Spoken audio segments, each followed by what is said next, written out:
കേരളത്തെക്കുറിച്ച് വളരെ കുറേ കാലങ്ങളായി അറിയപ്പെടുന്നത് ദൈവത്തിൻ്റെ സ്വന്തം നാട് എന്നാണ്. എന്ന് പറഞ്ഞാൽ ഒരുപാട് സമാധാനവും സന്തോഷവും ഒക്കെ ഉണ്ടായിരുന്ന ഒരു കാലഘട്ടം നമുക്കുണ്ടായിരുന്നു. അവകളൊക്കെ ഇപ്പോൾ മാറി. ഇപ്പോൾ കാലൻ്റെ സ്വന്തം നാടായി നമ്മുടെ നാട് മാറിയിരിക്കുകയാണ്. സ്തോത്രം. ഞാൻ കഴിഞ്ഞ ദിവസങ്ങളിൽ പ്രസംഗിച്ചപ്പോഴും ഇക്കാര്യം ഞാൻ എടുത്തുദ്ധരിച്ചിരുന്നു. അതിൻ്റെ കാരണക്കാർ നമ്മൾ ഓരോരുത്തരുമാണ്. കാരണം കഴിഞ്ഞ ഒരു 2-3 ദശാബ്ദങ്ങളായി, അറൗണ്ട് ഒരു 30 കൊല്ലത്തോളമായി സുവിശേഷ ലോകത്തിൽ നമ്മൾ ചെയ്യേണ്ടുന്നത് ഭംഗിയായി ചെയ്യാതെ നമ്മൾ കൊച്ചു കൊച്ചു കാര്യങ്ങളായിട്ട് പാട്ടും പ്രാർത്ഥനയുമായി ഒതുങ്ങിപ്പോയതാണ് ഇത്യാദി ആൾക്കാർ ദേശത്തിൽ വളരുവാൻ കാരണമായി തീർന്നത്. എന്ന് പറഞ്ഞാൽ അവരെന്താണ് ചെയ്യുന്നതെന്ന് അവർക്ക് തന്നെ അറിയില്ല. കയ്യിൻ്റെ ആത്മാവോടുകൂടി അവരിങ്ങനെ ദേശത്തിൽ വിലസുകയാണ്. ഇനി തമ്മിലടിക്കുവാൻ വേണ്ടി എല്ലാവരും വാളും പരിചയം എല്ലാം തയ്യാറാക്കി കഴിഞ്ഞു. അരയും മുറുക്കി അവർ തയ്യാറായി നിൽക്കുകയാണ്. എന്ന് പറഞ്ഞാൽ കർത്താവിൻ്റെ അടുക്കൽ ഈ ജനത്തെ കൊണ്ടുവരാൻ നമുക്ക് കഴിയാതെ പോയപ്പോൾ പിശാചിൻ്റെ അടുക്കലേക്ക് അവരെ കൊണ്ടെത്തിക്കുവാൻ അവർക്ക് കഴിഞ്ഞു എന്നുള്ളതാണ് അതിൻ്റെ പ്രത്യേകത. ആ ജനത്തിന് സമാധാനത്തിൻ്റെ സുവിശേഷം എത്തിച്ചു കൊടുക്കേണ്ടുന്ന ഉത്തരവാദിത്വം നമുക്കുണ്ടായിരുന്നു. ആത്യന്തിക സമാധാനത്തിൻ്റെയും സന്തോഷത്തിൻ്റെയും സുവിശേഷം ആ ജനത്തിന് എത്തിച്ചു കൊടുക്കാൻ നമുക്ക് കഴിയാതെ പോയതാണ് അവർ അപകടത്തിൽപ്പെട്ടു പോയതിൻ്റെ കാരണം. അതുകൊണ്ട് അവരെ രക്ഷിക്കുവാൻ ഇനിയും നമുക്കൊരല്പസമയം കൂടി നമ്മുടെ മുൻപിലുണ്ട്. ആ സമയം നമ്മൾ വിനിയോഗിച്ചാൽ ചിലരെ കൂടി നമുക്ക് രക്ഷയിലേക്ക് കൊണ്ടുവരുവാൻ കഴിയും. ഈ കാലം നമ്മൾ ഇങ്ങനെ തന്നെ ഉറങ്ങുകയും ഇങ്ങനെ തന്നെ ഈ കാലം മുമ്പിലേക്ക് പോവുകയും ചെയ്താൽ, ഈ ചിന്നംവിളി ഒന്നുമല്ല നമ്മൾ കാണാൻ പോകുന്നത്. ഉഷാറായി സിറിയയിലും അഫ്ഗാനിസ്ഥാനിലും താലിബാനിലും ഒക്കെ നടക്കുന്നത് പോലെ 1ാം ക്ലാസ് കൊലപാതകങ്ങൾ കേരളക്കരയിൽ എങ്ങും നടമാടുമെന്നതിന് സംശയമൊന്നും വേണ്ട. എങ്ങും പ്രസംഗിക്കുവാനോ ഉത്സവങ്ങളൊന്നും നടത്തുവാനോ ഒന്നും സൗകര്യമില്ലാത്ത വിധം ഇവിടെ സാഹചര്യങ്ങൾ മാറി മറിയും എന്ന വസ്തുത ഇന്ന് രാത്രിയിൽ നിങ്ങളെ ഓർപ്പിക്കുന്നതിൽ എനിക്ക് സന്തോഷമുണ്ട്. കൊറോണ പ്രശ്നമുള്ള കാര്യമല്ല, പക്ഷേ ഇത്യാദി കൊറോണകൾ അത് രാജ്യത്തെ തന്നെ നശിപ്പിക്കുന്ന സാധനങ്ങളാണ്. അതുകൊണ്ട് അവകൾ വളരാതിരിക്കാനുള്ള പ്രാർത്ഥനയല്ല നമുക്കുണ്ടാകേണ്ടത്, അവകളെ നശിപ്പിക്കുവാനുള്ള കൃത്യമായ പ്രവർത്തനങ്ങളാണ് നമുക്കുണ്ടാകേണ്ടത്. ഞാൻ പറയുന്ന കാര്യങ്ങൾ നിങ്ങൾക്ക് ഗ്രഹിക്കുവാൻ കഴിയുന്നു എന്ന് ഞാൻ പ്രതീക്ഷിക്കുന്നു. നമ്മുടെ കർത്താവ് നമ്മളെ ഏൽപ്പിച്ചിരിക്കുന്ന ശുശ്രൂഷ എന്ന് പറയുന്നത് ഐഹികമായൊരു ശുശ്രൂഷമല്ല, ഒരാത്മാവിൻ്റെ ശുശ്രൂഷയാണ്. നമ്മുടെ പോരിൻ്റെ ആയുധങ്ങൾ എന്ന് പറയുന്നത് ജഡീകങ്ങളുമല്ല. ആയിരുന്നു എങ്കിൽ നമുക്കെല്ലാം നമ്മുടെ സഹോദരന്മാരെ വിളിച്ചുകൂട്ടി വാൾപ്പയറ്റ് നമുക്ക് പഠിപ്പിക്കാമായിരുന്നു. അതൊന്നുമല്ല നമ്മുടെ ആയുധം. നമ്മുടെ ആയുധം ജഡീകങ്ങളെയല്ല, കോട്ടകളെ ഇടിപ്പാൻ ദൈവസന്നിധിയിൽ ശക്തിയുള്ളവകളെയാണ്. അപ്പോൾ ആ ആയുധങ്ങളാൽ ശക്തിപ്പെട്ട് ആ ആയുധങ്ങളെ ഉപയോഗിക്കുവാൻ പാകത്തിന് നമ്മൾ തയ്യാറാവുകയാണ് വേണ്ടത്. അതിനുവേണ്ടി നമ്മൾ ആരായി തീരണം, എന്തായി തീരണം എന്ന് ഈ ദിവസങ്ങളിൽ നമ്മൾ കൃത്യമായി മനസ്സിലാക്കുകയും നമ്മൾ ഒരുങ്ങുകയും ചെയ്യണം എന്നുള്ളതാണ് പ്രാരംഭരാത്രിയിൽ ദൈവമക്കളോട് എനിക്ക് ഓർപ്പിക്കുവാനായിട്ടുള്ളത്. സ്തോത്രം. ദൈവദാസൻ നേരത്തെ എന്നെക്കുറിച്ച് പറഞ്ഞപ്പോൾ ചില കാര്യങ്ങൾ ഓർപ്പിച്ചിരുന്നു. ഞാൻ ദുരുപദേശങ്ങൾക്കെതിരെയൊക്കെ സംസാരിക്കുന്നു എന്ന് പറഞ്ഞ ദുരുപദേശം ഇതേ പ്രശ്നമാണ്. അതിനെതിരെയും കൃത്യമായി സംസാരിച്ചേ മതിയാകൂ. അതുപോലെ ഈ അതിനെതിരെ ഞാൻ ഇപ്പോൾ ചില സാധനങ്ങൾ ക്രമീകരിച്ചുകൊണ്ടിരിക്കുകയാണ്. സമയം കിട്ടാത്തതുകൊണ്ടാണ് ഞാൻ വീഡിയോസ് അപ്ലോഡ് ചെയ്യാത്തത്. കാരണം വീഡിയോസ് അപ്ലോഡ് ചെയ്യണം. നമ്മളെ കൊണ്ട് ചെയ്യാൻ കഴിയുമെന്നുള്ളത് മുഴുവൻ ചെയ്യണം. നമ്മൾ പേടിച്ചൊളിച്ചിരിക്കാനുള്ളവരല്ല. സ്തോത്രം. ധീരന്മാർ ഒരിക്കലേ മരിക്കൂ എന്നാണ് ധീരന്മാർ പറഞ്ഞിട്ടുള്ളത്. എന്തായാലും നമ്മൾ ഒരിക്കൽ മരിച്ചേ തീരൂ. അതുകൊണ്ട് നമ്മൾ ഒളിച്ചിരുന്ന് മരിക്കുന്നതിൽ അർത്ഥമില്ല. യുദ്ധം ചെയ്തു തന്നെ നമ്മൾ മരിക്കണം. അതുകൊണ്ട് കർത്താവിൻ്റെ മക്കളായി ഇറങ്ങി തിരിച്ചവർ, രക്ഷിക്കപ്പെട്ടു എന്ന് ബോധ്യമുള്ളവർ പോർക്കളത്തിൽ പോർ ചെയ്തു തന്നെ മരിക്കണം. പൗലോസ് അതാണ് പറഞ്ഞത്, ഞാൻ നല്ല പോർ പൊരുതു, ഓട്ടം തികച്ചു. പിന്നോട്ടോടി ഓട്ടം തികച്ചതല്ല, മുന്നോട്ടോടി ഓട്ടം തികച്ചത്. സ്തോത്രം.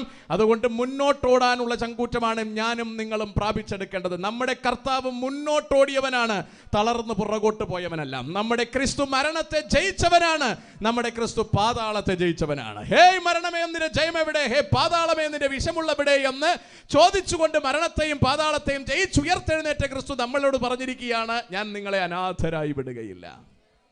Price the lord. അങ്ങനെയാണ് നമ്മൾ ഭാരപ്പെടേണ്ടുന്ന കാര്യമില്ല. നമ്മളെ അനാഥനായി വിടുന്ന കർത്താവിനെ അല്ല നമ്മൾ സേവിക്കുന്നത്, നമ്മളെ കൃത്യമായി അക്കരെ നാട്ടിൽ കൊണ്ടെത്തിക്കുവാൻ കെൽപ്പുള്ള കർത്താവിനെയാണ്. അതുകൊണ്ട് നമുക്ക് ചുറ്റും നമ്മെ കൊല്ലാനുള്ള വാളുകൾ മൂർച്ചയോടുകൂടി തയ്യാറായി കഴിഞ്ഞിരിക്കുന്നു. മുദ്രാവാക്യ മുനകളായി അവകളിൽ ചിലത് പുറത്തേക്ക് വന്നു തുടങ്ങിയിരിക്കുന്നു എന്ന വസ്തുത കൃത്യം ഗൗരവത്തോടുകൂടി തന്നെ തിരിച്ചറിയണം. നമ്മൾ ഭയക്കുകയല്ല വേണ്ടത്, ഉഷാറോടുകൂടി ഉണരുകയാണ് വേണ്ടത്. ഇനിയും മരിച്ചവരുടെ ഇടയിൽ കിടക്കുകയല്ല വേണ്ടത്. Get ready and arise. ശത്രു ഉണർന്നിരിക്കുന്നു എന്ന വസ്തുത നമ്മൾ ഇനിയെങ്കിലും തിരിച്ചറിയണം. സ്തോത്രം. ഇനിയും നമ്മൾ ഉറക്കം നടിച്ചാൽ ആ ഉറക്കത്തിൽ തന്നെ നിങ്ങൾ മരിക്കേണ്ടതായി വരും, ഒരിക്കലും ഉണരാനാവാതെ. ഞാൻ പറയുന്ന കാര്യങ്ങൾ നിങ്ങൾക്ക് ഗ്രാഹ്യമാകുന്നു എന്ന പ്രത്യാശയോടെ ഞാൻ ആ ഭാഗം അവിടെ നിർത്തി മറുഭാഗത്തേക്ക് കടക്കുകയാണ്. അതിന്റെ ബാക്കി ഡീറ്റെയിൽസ് നിങ്ങൾക്ക് വേണമെങ്കിൽ യൂട്യൂബിൽ നിങ്ങൾ കയറി നോക്കിയാൽ മതി. ഞാൻ ബാക്കി കുറേശ്ശെ വരും ദിവസങ്ങളിൽ ഞാൻ അപ്ലോഡ് ചെയ്യും. നിങ്ങൾക്ക് പകൽ കേൾക്കാം. എനിക്ക് വേണ്ടി പ്രാർത്ഥിക്കുകയും വേണം. സ്തോത്രം. വേറെ ഒന്നിനുമല്ല പ്രാർത്ഥിക്കേണ്ടത്, എനിക്ക് അവിടെ ചെന്നെത്തണം, അതിനുവേണ്ടി മാത്രം പ്രാർത്ഥിച്ചാൽ മതി. സ്വത്രം. ആരും കൊല്ലാതിരിക്കുവാനൊന്നും പ്രാർത്ഥിക്കട്ടെ, ആരും കൊന്നില്ലെങ്കിൽ ചത്തുപോകും, അതിനൊന്നും കാര്യമൊന്നുമില്ല. സ്വത്രം. അപ്പോൾ അക്കരെ ചെന്നെത്തുക എന്നുള്ളതാണ് പരമപ്രധാനമായ കാര്യം, അല്ലേ? നമ്മൾ ആരിവിടെ ജീവിച്ചിരുന്നു എന്ന് പറഞ്ഞാലും 2050 വരെ എത്തുക എന്നുള്ളത് ഇമ്പോസിബിൾ ആയിട്ടുള്ള കാര്യമാണ്. 2050 പറഞ്ഞു മനസ്സിലാണ്ട്. അപ്പോൾ അതിനു മുമ്പ് നമ്മളെല്ലാവരും പോകാനുള്ളവരാണ്. നേരത്തെ ആരെങ്കിലും കൊന്നാൽ അത് ഭാഗ്യവുമാണ്. സ്തോത്രം. അതുകൊണ്ട് മരണത്തെ നമ്മൾ നോക്കിയിട്ടൊന്നും കണക്കൂട്ടൊന്നും വേണ്ട, അക്കരെ ചെന്നെത്തണം, അതാണ് പ്രധാനം. ഓട്ടക്കളത്തിൽ പരാജയപ്പെട്ടു പോകുവാൻ പാടില്ല. പൗലോസ് ലേഖൻ പറഞ്ഞതുപോലെ ഞാൻ നല്ല പോർ പൊരുതു എന്ന് പറയുവാൻ നമുക്ക് എല്ലാവർക്കും ത്രാണിയുണ്ടാവണം. കല്ലറയുടെ പുറത്ത് സ്ലാബേൽ അടിച്ചു വെച്ചാൽ പോരാ, അത് 100-200 രൂപ കൊടുത്ത് അവർ കൊത്തിത്തരും, അതിൽ കാര്യമില്ല. സ്വതന്ത്രം. പോരാട്ടം നന്നായി പോരാടാനുള്ള കെൽപ്പ് കർത്താവിൽ നിന്ന് നമ്മൾ പ്രാപിച്ചെടുക്കണം. പരിശുദ്ധാത്മാവ് നമ്മുടെ മേൽ വരുമ്പോൾ നമുക്കതിനുള്ള ശക്തി ഉണ്ടാകും, ലോകത്തിൽ എവിടെയും നമ്മുടെ യേശുവിന് വേണ്ടി സാക്ഷിയാകുവാൻ. അതുകൊണ്ട് പരിശുദ്ധാത്മാവിനെ പ്രാപിക്കാത്തതായി ഈ പ്രാരംഭ രാത്രിയിൽ എന്നെ ആരെങ്കിലും ശ്രദ്ധിക്കുന്നുണ്ട് എങ്കിൽ ഇന്ന് രാത്രി മുതൽ പ്രാർത്ഥിച്ചു തുടങ്ങുക.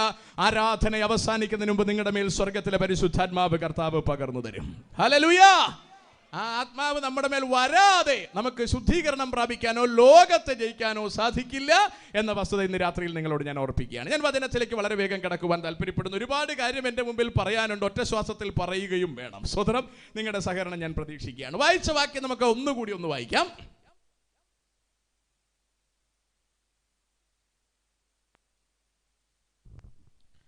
എന്റെ ജനമേ കേൾക്ക, ഞാൻ നിന്നോട് സാക്ഷ്യം പറയും. എന്റെ ജനമേ കേൾക്ക, ഞാൻ നിന്നോട് സാക്ഷ്യം പറയും. ഇസ്രായേലേ, നീ എന്റെ വാക്ക് കേട്ടെങ്കിൽ കൊള്ളായിരുന്നു. ഇസ്രായേലേ, നീ എന്റെ വാക്ക് കേട്ടെങ്കിൽ കൊള്ളായിരുന്നു. വളരെ മനോഹരമായ ഒരു സങ്കീർത്തന ഭാഗമാണ്. ആസാഫിന്റെ ഒരു പുലമ്പലാണ് നമ്മൾ ഇവിടെ കാണുന്നത്. എന്റെ ജനമേ, നീ എന്റെ വാക്ക് കേട്ടു എങ്കിൽ കൊള്ളായിരുന്നു. ഞാൻ ഇങ്ങനെ ഈ വാക്ക് ഈ കഴിഞ്ഞ ദിവസം ഇത് വായിക്കുമ്പോൾ എൻ്റെ ഉള്ളിലേക്ക് തോന്നിയത്, ആസാഫ് പഴയ നിയമത്തിൽ ആലയത്തിൽ പാടുവാൻ വേണ്ടി എഴുതിപ്പിടിപ്പിക്കുന്ന ഈ ഭാഗത്തിൽ ഇസ്രായേലിന്റെ ഗതി ഓർത്ത് ആസാഫ് പുലമ്പുകയാണ്. അതാണ് നമ്മളിവിടെ പറയുന്നത്, എന്റെ ജനമേ, നീ എന്റെ വാക്ക് കേട്ടെങ്കിൽ കൊള്ളായിരുന്നു. സ്തോത്രം. ആസാഫ് ഒരു പാട്ടുകാരനായിരുന്നു, ഒരു സംഗീത പ്രമാണിയായിരുന്നു. ആസാഫ് ഇവിടെ ഇസ്രായേലിന് വേണ്ടി പാടുകയാണ്, അല്ലെങ്കിൽ ദൈവത്തിന്റെ ഭാഗത്ത് നിന്ന് ഇസ്രായേലിനെ ഓർത്തുകൊണ്ട് പാടുകയാണ്. അവിടെയാണ് അത് പറയുന്നത്, എന്റെ ജനമേ, എന്റെ വാക്ക് കേട്ടെങ്കിൽ കൊള്ളായിരുന്നു എന്ന് പറഞ്ഞ് പാടുകയാണ്.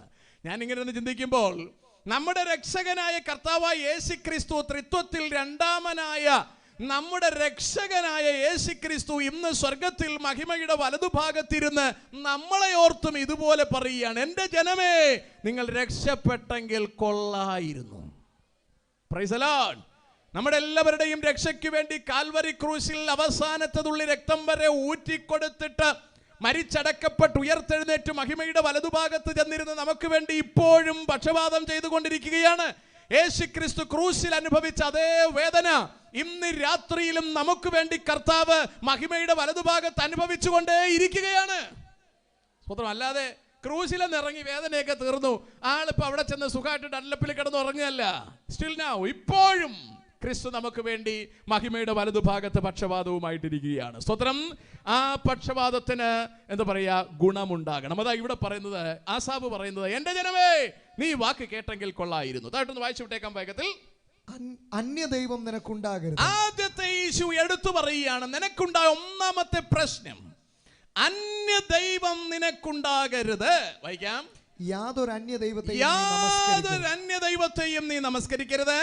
മിസ്രയീം ദേശത്ത് നിന്ന് നിന്നെ കൊണ്ടുവന്ന യഹോവയായ ഞാൻ നിന്റെ ദൈവമാകും. കണ്ടോ, വളരെ കൃത്യമായിട്ട് അവിടെ പറയാ, ഇസ്രായേലിനെ മിസ്രൈമിൽ നിന്ന് കൊണ്ടുവന്ന നിന്റെ ദൈവമായ ഞാനാണ് ദൈവം എന്ന്. കണ്ടോ, ഞാൻ നേരത്തെ ഉദ്ധരിച്ച വിഭാഗം AD 500-കളിൽ ആരംഭിച്ച സുവിശേഷ വിരോധ പരിപാടി, അവര് ലോകത്തെമ്പാടും നല്ല ഉഷാറായി വേരൂന്നി കഴിഞ്ഞിരിക്കുന്നു. യഹോവയല്ല ദൈവമെന്നും മറ്റൊരു ഗോത്ര ദൈവമാണ് ദൈവമെന്നും അവർ ലോകത്തെമ്പാടും പ്രചരിപ്പിച്ചു എന്ന് മാത്രമല്ല, സുവിശേഷത്തിനെതിരെ കൃത്യമായ വലിയ സങ്കേത നഗരങ്ങൾ അവർ പണിതിരിക്കുന്നു. രാജ്യങ്ങൾ പിടിച്ചെടുക്കുവാനുള്ള നിമ്രോദിന്റെ ശക്തി അവർ ആർജിച്ചെടുത്തിരിക്കുന്നു. നമ്മൾ ഉറങ്ങിപ്പോകരുത്. നമുക്ക് ഇവിടത്തെ രാജ്യം പിടിക്കൽ അല്ല പണി, നമുക്ക് അക്കരെ നാട്ടിൽ ചെന്നേ മതിയാകത്തുള്ളൂ. Praise the lord. Roman Catholic അവരോടുള്ള യുദ്ധത്തിൽ വിജയിക്കാൻ വേണ്ടി അവരുടെ വിശ്വാസികൾക്ക് പറഞ്ഞു കൊടുത്ത മറുപടി, അല്ലെങ്കിൽ എന്താ പറയാ, മറുമരുന്ന് എന്ന് പറയുന്നത്, നിങ്ങൾ ഒരുപാട് കുഞ്ഞുങ്ങളെ ജനിപ്പിച്ചോളാനാണ്. അതുകൊണ്ട് 3-ലധികം കുഞ്ഞുങ്ങൾ ജനിച്ചാൽ അതിനവർ എന്തുണ്ട്, പൈസയൊക്കെ കൊടുക്കുന്നുണ്ട് അല്ലേ? പിള്ളേർക്ക് ഫീസോ ഗോതമ്പോ പച്ചരിയോ എങ്ങോട്ടൊക്കെ അവർ കൊടുക്കുന്നുണ്ട്, കൂടുതൽ പിള്ളേരെ ജനിപ്പിക്കുന്നെങ്കിൽ. എനിക്ക് നിങ്ങളോട് പറയാനുള്ളത്, നിങ്ങൾക്ക് ആരൊക്കെ ഉണ്ടെങ്കിൽ പിള്ളേരൊക്കെ ജനിച്ചോട്ടെ, കുഴപ്പമില്ല. നിങ്ങളെ എണ്ണം കൂട്ടിയിട്ട് ഈ ശക്തിയെ എതിർക്കാനാണ് ഉദ്ദേശിക്കുന്നതെങ്കിൽ that is impossible. Praise the Lord. 33,000 പേരെയും കൊണ്ടാണ്, അതോ 32,000 പേരെയും കൊണ്ടാണ് ഗിദയോൻ ഫെലിസ്ത്യരെ ഓടിക്കാൻ വേണ്ടി ഇറങ്ങിത്തിരിച്ചത്. സ്വതന്ത്രം അല്ലെ, മിദ്യാന്യരെ ഓടിക്കാൻ വേണ്ടി ഇറങ്ങിത്തിരിച്ചത്. അപ്പൊ കർത്താവ് നോക്കിയിട്ട് പറഞ്ഞു, മോനെ ആൾ ഒരുപാടായിപ്പോ, ഇത്രയും പേരെ കൊണ്ട് പരിപാടി നടക്കുകയല്ല. ഇങ്ങനെ നോക്കിപ്പോടാ, മിദ്യാന്യര് കിടക്കുന്നതെന്ന് പറഞ്ഞാൽ പിന്നെ കടലിലെ മണൽ പോലെ കിടക്കുക, കടൽക്കരയിലെ മണൽ പോലെ കിടക്കുകയാണ്. വെട്ടുക്കിളി മൂടിക്കിടക്കുന്നത് പോലെ ദേശത്തിൽ ജനം മൂടിക്കിടക്കുക. ആ ജനത്തെ അടിക്കാൻ ആകെ അവൻ വീട്ടിലിരുന്ന കുപ്പിപ്പാല് പിടിച്ചിരിക്കുന്നവനെ വരെ വിളിച്ചോണ്ട് വന്നപ്പോ 32,000 ജനേ ഉള്ളൂ. ഇത് തന്നെ തികയല്ലെന്നും പറഞ്ഞ് അവൻ നിൽക്കുമ്പോഴാണ് കർത്താവ് വന്നേച്ചു പറയാ, ഇതാള് കൂടിപ്പോയി, നമുക്ക് ഇത്രയും വേണ്ട. സ്തോത്രം. അങ്ങനെ ഇവർ ഏറെക്കുറെ ഉള്ളവർ ഓടിപ്പോയി, മിച്ചം 10,000 ശേഷിക്കുന്നു. അടുത്ത് പറഞ്ഞു ഒരു ടെസ്റ്റ് കൂടി വേണം. ഫൈനൽ ടെസ്റ്റ് കഴിയുമ്പോൾ വെറും 300 പേരായി ശേഷിച്ചു. എന്ന് പറഞ്ഞാൽ 32,000 പേരെയും കൊണ്ട് വന്നപ്പോ അവരെ സ്കാൻ ചെയ്ത് യുദ്ധത്തിന്റെ അവസാനം വരെ നിൽക്കാൻ സാധ്യതയുള്ളവരെ കർത്താവ് സ്കാൻ ചെയ്തപ്പോൾ ലാസ്റ്റിൽ 300 പേരേ ഉള്ളൂ. 300 പേരെയും കൊണ്ട് മിദ്യാന്യരെ ഓടിച്ച് ഇസ്രായേലിന് സ്വസ്ഥത വരുത്തിയ ആളാണ് നമ്മുടെ സ്വർഗത്തിലെ ദൈവം. Price the Lord. അതുകൊണ്ട് ആളെല്ലാം കൂടെ കൂട്ടിക്കോട്ട് നിങ്ങൾ ഇവിടെ അടിപിടി നടത്താമെന്നാണ് ഉദ്ദേശിക്കുന്നതെങ്കിൽ നിങ്ങൾ നിന്ന് അടിച്ചോണം, കർത്താവ് വരികയല്ല. സ്വതന്ത്രം. അങ്ങനെ ഇസ്രായേൽ മക്കൾ ഒരിക്കൽ ആളൊക്കെ കൂടെ കൂട്ടിക്കൊണ്ട് ഫെലിസ്തീനെ അടിക്കാൻ വേണ്ടി പോയി. നാണം കെട്ടുപോയി. അവസാനം ഫെലിസ്തീനെ തള്ളിയിടാൻ വന്നത് കാട്ടിൽ ആടിനെ മേച്ചുകൊണ്ടിരുന്ന ചെറുക്കൻ ഒരു കവണയും 5 കല്ലുമായിട്ട് വന്ന് ഒരു കല്ലേ ഉപയോഗിച്ചുള്ളൂ, ഒരൊറ്റ ഏറ് അവനെ തള്ളിയിട്ടു. കണ്ടോ, ഇവിടെ എല്ലാ സെറ്റപ്പും ഉണ്ട്. ശൗലിന് ഫുൾ സെറ്റപ്പ് രാജ്യത്തിലുണ്ട്, ഒരു സെറ്റപ്പും ഉപയോഗിക്കാൻ പറ്റിയില്ല. വെറും ഒരു കല്ലെടുത്ത് ഒരൊറ്റ ഏറ്. ഞാൻ പറഞ്ഞ മനസ്സിലാകുന്നു എന്ന് പ്രതീക്ഷിക്കുന്നു. സ്തോത്രം. അതുകൊണ്ട് ശത്രു സൈന്യത്തെ വീഴ്ത്താനുള്ള കളരിപ്പയറ്റും കരാട്ടയും ഗുംഫുവും വാളും പരിചയം ഒന്നും നമുക്ക് വേണ്ട, എണ്ണത്തിന്റെ കൂട്ടവും നമുക്ക് വേണ്ട. വിശുദ്ധനായ ഒരുത്തൻ എഴുന്നേറ്റ് നിന്നാൽ മതി. Price the Lord. അവർക്ക് വേണ്ടി യുദ്ധം ചെയ്യുവാൻ സ്വർഗത്തിലെ കർത്താവ് ഇറങ്ങി വരുമെന്ന് ഇന്ന് രാത്രിയിൽ നമ്മൾ തിരിച്ചറിഞ്ഞിരിക്കണം. ഇവിടെ നിങ്ങൾ ഇത് വായിക്കുന്നത് ശ്രദ്ധിച്ചോളൂ. കർത്താവ് പറയുക, അന്യദൈവം നിങ്ങൾക്കുണ്ടാകരുത്, യാതൊരു അന്യദൈവത്തെയും സേവിക്കരുത്. എത്ര ഭംഗിയായി AD 500-കളിൽ അന്യദൈവത്തെ ഉലകത്തിന്റെ മധ്യഭാഗത്ത് നിന്ന് ലോകത്തെമ്പാടും അവർ സ്പ്രെഡ് ഔട്ട് ചെയ്തു എന്ന് നിങ്ങളൊന്ന് ചിന്തിച്ചു നോക്കൂ. ഇവിടെ എല്ലാവരും ഉറങ്ങുകയായിരുന്നു. അവർ നിസ്സാരമായി എല്ലാ ദേശത്തിന്റെ മുക്കിലും മൂലയിലും കൊണ്ട് സ്ഥാപിക്കുകയും മൈക്ക് വച്ച് കെട്ടി വിളിച്ചു പറയുകയും ചെയ്തു, ആ ഗോത്രദൈവം മാത്രമാണ് ദൈവമെന്ന്. നമ്മൾ അപ്പോഴും ഉറങ്ങുകയായിരുന്നു. ഇനിയെങ്കിലും ഉണരണം. It's the last time. ഇനിയും നിങ്ങൾ ഉറങ്ങരുത് എന്നാണ് എനിക്ക് നിങ്ങളോട് വിളിച്ചു പറയാനുള്ളത്. എഴിച്ച് യുദ്ധം ചെയ്യാനല്ല പറയാനുള്ളത്, അടിയുണ്ടാക്കാനല്ല എനിക്ക് പറയാനുള്ളത്, സെക്രട്ടേറിയറ്റ് വളയാനല്ല എനിക്ക് പറയാനുള്ളത്. ദൈവസന്നിധിയിൽ മുട്ടുമടക്കുക.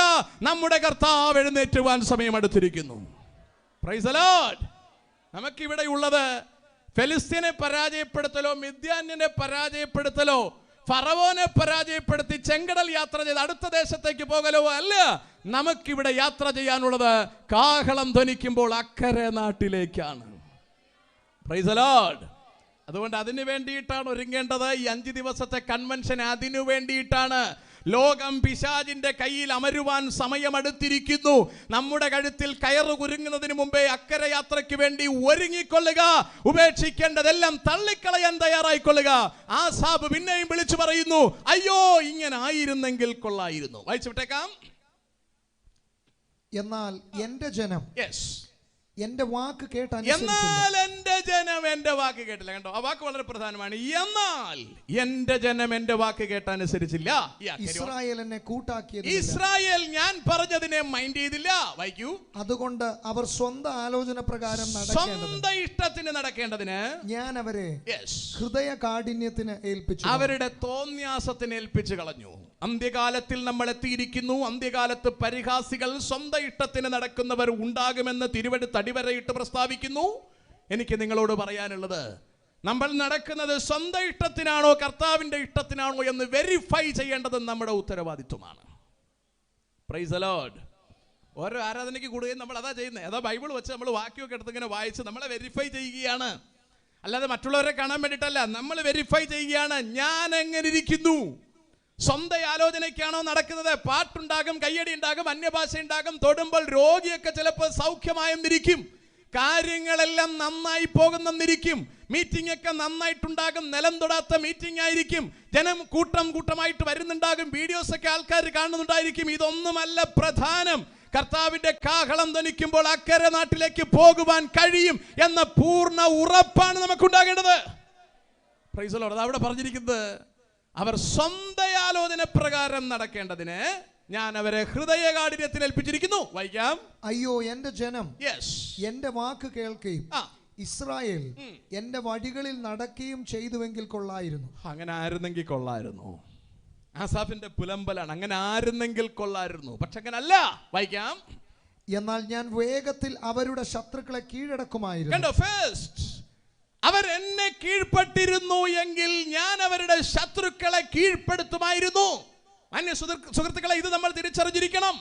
നമ്മുടെ ശത്രുക്കൾ കീഴ്പ്പെടണമെങ്കിൽ കർത്താവ് നമ്മളോട് പറഞ്ഞത് നമ്മൾ അനുസരിക്കുവാൻ ബാധ്യസ്ഥതയുള്ളവരാണ്. Praise the lord. സ്തോത്രം. താഴോട്ട് വായിക്കാം. അവരുടെ വൈരികളുടെ നേരെ എന്റെ കൈ തിരിക്കുമായിരുന്നു. വായിച്ചോളൂ. യഹോവയെ പകയ്ക്കുന്നവർ, യഹോവയെ തള്ളിക്കളയുന്നവർ അവന് കീഴടങ്ങുമായിരുന്നു. വായിച്ചോളൂ. എന്നാൽ ഇവരുടെ ശുഭകാലം, എന്നാൽ ഇസ്രായേലിന്റെ ശുഭകാലം എന്നേക്കും നിൽക്കുമായിരുന്നു. കണ്ടോ, ഇസ്രായേലിന് നല്ല കാലം ഉണ്ടാകാതെ പോയി. ഇസ്രായേലിന് എന്നേക്കും ശുഭകാലം ഉണ്ടാകുമായിരുന്നു. മാന്യദൈവമക്കളെ, നമ്മളിത് തിരിച്ചറിയണം കേട്ടോ. നമുക്കൊരു ശുഭകാലം ഒരുക്കാനാണ് നമ്മുടെ കർത്താവ് കാൽവറി ക്രൂശിൽ മരിച്ചത്. നമ്മളിൽ ഓരോരുത്തരുടെയും കഷ്ടത മാറ്റി നമുക്ക് നിത്യതയിൽ സുഖം തരാനാണ്, നിത്യതയിൽ സന്തോഷം തരാനാണ്, എന്നേക്കും നിലനിൽക്കുന്ന നിത്യ ആനന്ദം നമുക്ക് തരാനാണ് നമ്മുടെ കർത്താവ് കാൽവറിയിൽ മരിച്ചത്. കർത്താവ് ഇന്ന് മഹിമയുടെ വലതുഭാഗത്തിരുന്ന് നമ്മളോട് പറയുക, നീ നേരെ നടന്നിരുന്നു എങ്കിൽ കൊള്ളായിരുന്നു, നിന്റെ സന്തോഷം എന്നേക്കും നിൽക്കുമായിരുന്നു. അല്ല, നമ്മൾ ഇവിടുത്തെ കൊച്ചു കൊച്ചു സന്തോഷങ്ങൾക്ക് വേണ്ടി തിരുവെഴുത്തിനെ മറികടന്നു പോയി കൊച്ചു കൊച്ചു സന്തോഷങ്ങൾ ആസ്വദിക്കാൻ നിന്നാൽ ഈ ശവം നമുക്ക് കുറച്ചു കാലം സന്തോഷം തരും. പക്ഷേ നിത്യതയിൽ ലഭ്യമാകേണ്ട നിത്യ സന്തോഷത്തെ അത് കാർന്നു തിന്നു കളയുമെന്ന് നമ്മൾ തിരിച്ചറിയണം. അതുകൊണ്ട് നിത്യതയ്ക്കുള്ള സന്തോഷത്തിനായി ഉലകത്തിൽ ഇപ്പോഴുള്ള സന്തോഷങ്ങളെ തൃണവൽഗണിക്കുവാൻ നമ്മൾ ദൈവസന്നിധിയിൽ തയ്യാറാകണമെന്ന് ഇന്ന് ആത്മാവിൽ ഞാൻ നിങ്ങളോട് ഓർപ്പിക്കുകയാണ്. സ്വതന്ത്രം. അതാ ഇവിടെ ആസാബ് പറയുന്നത്, അവരുടെ സന്തോഷം എന്നേക്കും നിൽക്കുമായിരുന്നു. Carry on. അവൻ മേത്തരമായ ഗോതമ്പ് കൊണ്ട് അവരെ പോഷിപ്പിക്കുമായിരുന്നു. ഫസ്റ്റ് ക്ലാസ്, നല്ല ഒന്നാം ക്ലാസ് ഗോതമ്പ് കൊണ്ട് പോഷിപ്പിക്കുമായിരുന്നു.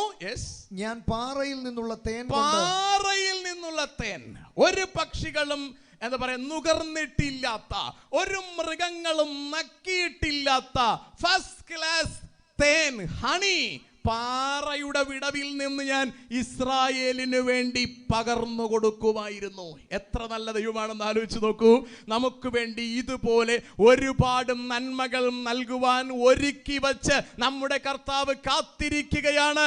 കർത്താവ് ഇങ്ങനെ പുലമ്പേണ്ടി വരരുത്, എൻ്റെ ജനം നടന്നു എങ്കിൽ കൊള്ളായിരുന്നു എന്നല്ല, എൻ്റെ ജനം നടക്കുന്നതിനായി ദൈവത്തിന് മഹത്വമെന്ന് നമ്മുടെ കർത്താവിന് പറയുവാൻ കഴിയണം. അതാ കർത്താവ് പറഞ്ഞ, എന്നെ മാനിക്കുന്നവനെ ഞാൻ മാനിക്കും. ഈ മരുഭൂമി യാത്രയിൽ അല്പകാലം മാത്രം ലഭ്യമാകുന്ന കൊച്ചു ജീവിതത്തിൽ നമ്മുടെ ദൈവത്തെ മഹത്വപ്പെടുത്തി, നമ്മുടെ വിശുദ്ധി കൊണ്ട് ദൈവത്തിനു മഹത്വം കരേറ്റി നമ്മൾ ജീവിക്കുവാൻ തയ്യാറായാൽ നമ്മൾ സ്വർഗത്തിൽ ചെല്ലുമ്പോൾ കർത്താവ് നമ്മളെ മാനിക്കുന്ന ദിവസമുണ്ട്. സ്തോത്രം. അക്കാര്യം ഗൗരവമായി നമ്മൾ തിരിച്ചറിഞ്ഞിരിക്കണം. ഇസ്രായേലിന്റെ ചരിത്രം നമ്മൾ ഒറ്റ ശ്വാസത്തിൽ പറഞ്ഞാൽ നമുക്കറിയാം, ദൈവം തിരഞ്ഞെടുത്ത ഒരു ജാതിയാണ് ഇസ്രായേൽ എന്ന് പറയുന്നത്. സ്തോത്രം. ദൈവം തിരഞ്ഞെടുത്ത ഒരു ജാതിയാണ്. വേദപുസ്തകം നമ്മൾ ഓടിച്ചൊന്ന് പരിശോധിച്ചാൽ ആദ്യത്തെ മനുഷ്യനെ നമുക്കറിയാം ആദമാണ്. ഞാൻ ബാക്കി വിശദീകരണങ്ങളിലേക്ക് എങ്ങും പോകുന്നില്ല. ഒറ്റ റൂട്ട് മാപ്പ് ഒന്ന് ഓടിച്ച് കാണിച്ചിട്ട് ഞാൻ ഈ വാക്യത്തിലൂടെ കടന്നങ്ങ് പോകാൻ പോവുകയാണ്. സമയം നമ്മുടെ മുമ്പിൽ ഒത്തിരി ഇല്ല. ആദ്യത്തെ മനുഷ്യൻ ആദമാണ്. ആദമിനെ ദൈവം സൃഷ്ടിച്ച് ഏദനിൽ കൊണ്ടാക്കി ദൈവത്തോടുള്ള ബന്ധത്തിൽ ജീവിക്കാനുള്ള എല്ലാ സൗകര്യങ്ങളും ഒരുക്കി കൊടുത്തിട്ട് ദൈവം അവന് ഒരു കാര്യം കൊടുത്തു.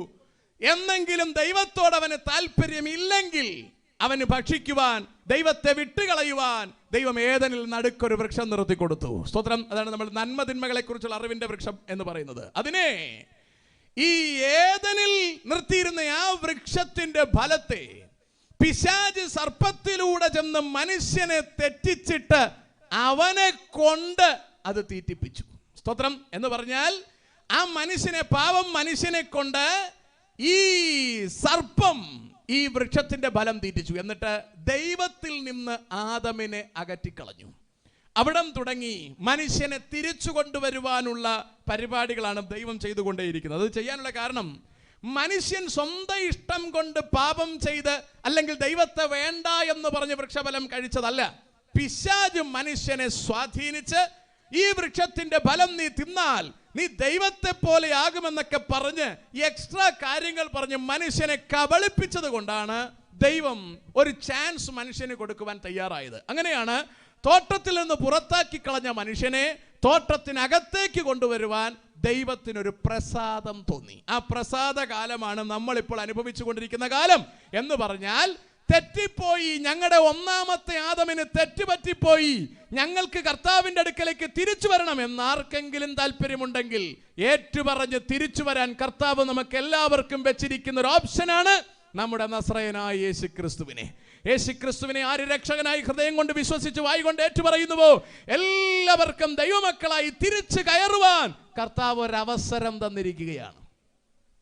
പക്ഷേ എന്തൊക്കെയാണോ നമ്മൾ ഉപേക്ഷിക്കേണ്ടത് അതെല്ലാം ഉപേക്ഷിച്ചിട്ടേ അകത്തോട്ട് കയറാൻ പറ്റത്തുള്ളൂ. എന്ന് പറഞ്ഞാൽ നമ്മൾ നേരെ തോട്ടത്തിന് പുറത്തായി പോയപ്പോൾ തോട്ടത്തിൻ്റെ പുറത്ത് നമ്മൾ കുറേ സാധനങ്ങൾ നമ്മൾ എടുത്തിട്ടുണ്ട്. ആ സാധനങ്ങളെല്ലാം തോട്ടത്തിൻ്റെ പുറത്ത് ഇട്ടേച്ചേ നമുക്ക് തോട്ടത്തിനകത്തോട്ട് കടക്കാൻ പറ്റത്തുള്ളൂ. അതാണ് നമ്മൾ പുറത്ത് നിന്ന് കറങ്ങുകയാണ്. നമ്മൾ തോട്ടത്തിന് പുറത്തായി പോയപ്പോൾ പുറത്തുനിന്ന് ഒരുപാട് സെറ്റപ്പ് നമ്മുടെ കയ്യിലായി. ഇതെല്ലാം നമ്മൾ കയ്യിൽ വെച്ചുകൊണ്ട് നിൽക്കുകയാണ്. ഇതോടുകൂടി അകത്തോട്ട് കടക്കാനാണ് നമ്മൾ നോക്കുന്നത്. അത് നടക്കില്ല. സ്വന്തം ഈ വിദേശത്തൊക്കെ യാത്ര പോകുന്നവർക്ക് അറിയാം. അവിടെയൊക്കെ വർഷങ്ങൾ താമസിക്കുന്നവർക്കറിയാം. അവിടെയുള്ള എല്ലാ സാധനങ്ങളും വാരിക്കെട്ട് തിരിച്ച് ഇങ്ങോട്ട് കൊണ്ടുവരാൻ പറ്റത്തില്ല. അതിനെല്ലാം പരിധിയുണ്ട്. എല്ലാം വലിച്ചു വാരിക്കൊണ്ട് ഇങ്ങോട്ട് വരാൻ പറ്റത്തില്ല, അല്ലേ? 10 കിലോ സ്വർണം കൊണ്ട് ഇങ്ങോട്ട് വന്ന് നോക്കിയേ, നടക്കുകയല്ല. അപ്പോൾ ഇങ്ങോട്ട് വരുമ്പോൾ നമുക്ക് കാതിലും കഴുത്തിലും എല്ലായിടത്തും കൂടെ ഇടാൻ പറ്റി ഒരളവ് പറഞ്ഞിട്ടുണ്ട്, അത്രയും മാത്രമേ ഇടാൻ പറ്റത്തുള്ളൂ, അല്ലേ? പെന്തക്കോസുകാർ പോലും വരുമ്പോൾ പൈസ കൊണ്ടുവരാൻ പറ്റാത്തത് കൊണ്ട് ചിലപ്പോൾ അവർ 1-2 മാലയൊക്കെ ഇട്ടുകൊണ്ട് വന്നെന്നിരിക്കും. പറഞ്ഞ മനസ്സിലാകുന്നുണ്ട്? അങ്ങനെ ഇടാമെന്നല്ല ഞാൻ പറഞ്ഞത്, അങ്ങനെ വരുന്നവരുണ്ടെന്നാണ് ഞാൻ പറഞ്ഞത്. സ്വതന്ത്രം കള്ളക്കടത്ത് ഏത് രീതിയിൽ അവർക്ക് കൊണ്ടുവരാം. സ്വതന്ത്രം ഞാൻ പറഞ്ഞ് ഗ്രഹിക്കാൻ വരുന്നുണ്ടോ? അതിൽ കൂടുതൽ അവർക്ക് കൊണ്ടുവരാൻ പറ്റുകയില്ല. കൂടുതൽ കൊണ്ടുവന്നാൽ അത് പിടിക്കപ്പെടും. ഞാൻ പറഞ്ഞ് ഗ്രഹിക്കുന്നുണ്ട് നിങ്ങൾക്ക്? അതുപോലെയാണ് തോട്ടത്തിൻ്റെ പുറത്തായി പോയ നമ്മുടെ കണ്ടീഷൻ. തോട്ടത്തിൻ്റെ പുറത്തായി കയ്യിൽ കിട്ടിയതെല്ലാം വലിച്ചു വാരി വെച്ചുകൊണ്ട് നിൽക്കുകയാണ്. ഇതെല്ലാം കൂടെ കൊണ്ട് തോട്ടത്തിനകത്തേക്ക് കടക്കൽ നടക്കില്ല. അകത്തേക്ക് കടക്കുന്നതിന് ഒരുപാട് ക്രമീകരണങ്ങളുണ്ട്. തോട്ടത്തിന് പുറത്തുനിന്ന് എടുത്തതെല്ലാം പുറത്ത് ഉപേക്ഷിച്ചേ മതിയാകത്തുള്ളൂ. സ്വത്രം. അവിടെയാണ് നമ്മൾ തിരുവെഴുത്തിൽ ഒരല്പം പുറംതിരിഞ്ഞു നിൽക്കുന്നത്. അവിടെയാണ് ആസാവ് പറയുന്നത്, അയ്യോ എൻ്റെ ജനം എൻ്റെ വാക്ക് കേട്ടെങ്കിൽ കൊള്ളായിരുന്നു. നമ്മൾ പുറത്തുനിന്ന് ശർക്കര കലക്കിയ തേനും വെച്ചുകൊണ്ട് നിൽക്കുക, കർത്താവ് തോട്ടത്തിനകത്ത് പാറയിൽ നിന്നുള്ള ഫസ്റ്റ് ക്ലാസ് തേനും വെച്ചുകൊണ്ട് നിൽക്കുക. സ്വത്രം. പുറത്ത് ശർക്കര പാനിയും വെച്ചും കൊണ്ട് അകത്തെ തേന് കയറി കുടിക്കാമെന്ന് വിചാരിച്ചാൽ നടക്കുകയില്ല. ശർക്കര പാനി ബോട്ടിൽ കളഞ്ഞാലേ അകത്ത് കയറാൻ പറ്റത്തുള്ളൂ. നമ്മൾ കൊന്നു കളഞ്ഞാൽ ശർക്കര ബോട്ടിൽ കളയുകയല്ല. അതാണ് നമ്മുടെ ഒരു പരുവക്കേട്, അല്ലേ? ഇവിടെ നമ്മൾ കോഴിയുടെ എന്താ പറയുക, കോഴിക്ക് കൊടുക്കുന്ന തീറ്റയും വെച്ചുകൊണ്ട് നിൽക്കുക തിന്നാൻ, അല്ലെങ്കിൽ മുടിയൻ പുത്രൻ്റെ ഭാഷയെ പറഞ്ഞാൽ പന്നിക്ക് കൊടുക്കുന്ന വാളവരെയും വെച്ചുകൊണ്ട് നിൽക്കുക, അത് പാക്കറ്റിലേക്ക് വെച്ചുകൊണ്ട് നിൽക്കുക അകത്ത് കയറി തിന്നാൻ. അത് വെളിയിൽ കളഞ്ഞാൽ അകത്ത് നമുക്ക് 1-ാം ക്ലാസ് ഗോതമ്പ് വെച്ചിട്ടുണ്ട്. മനസ്സിലാകുന്നു എന്ന് പ്രത്യാശിക്കുകയാണ് ഞാൻ. സ്വത്രം. അപ്പൊ അകത്തുള്ള ഗോതമ്പ് വേണമെങ്കിൽ പുറത്തുള്ള പന്നിയുടെ ഫുഡ് കളയണം നിങ്ങൾ. അല്ലാതെ അകത്ത് ഈ വെളിയിലിരിക്കുന്ന എല്ലാം കൂടെ കൊണ്ട് അകത്ത് കയറി രക്ഷപ്പെടാമെന്ന് പ്രതീക്ഷിക്കരുത്. സ്വത്രം. അങ്ങനെ ഏദനിൽ ആദമിന് പറ്റിപ്പോയ തെറ്റിനെ മാനവകുലത്തിൽ നിന്നും മായ്ച്ചു കളയാനാണ് ദൈവം തന്റെ ഏകജാതനെ കാൽവറിയിൽ യാഗമാക്കുവാൻ പദ്ധതിയിടുന്നത്. ആദം കഴിഞ്ഞ് 10 തലമുറ വരുമ്പോൾ ജനം മറ്റൊരു രീതിയിൽ പാപത്തിലേക്ക് പോവുകയാണ്. എന്ന് പറഞ്ഞാൽ ജനം മുഴുവൻ ദൈവത്തിന് വിരോധമായി മാറിക്കഴിഞ്ഞു. ഒന്ന് വായിക്കാമോ? 6-ാം അധ്യായം, ഉൽപ്പത്തി പുസ്തകം 6-ാം അധ്യായം 1-2 വാക്യങ്ങൾ ഒന്ന് വേഗത്തിൽ വായിക്കാം. ഉൽപ്പത്തി പുസ്തകം 6-ാം അധ്യായം. കൃപ.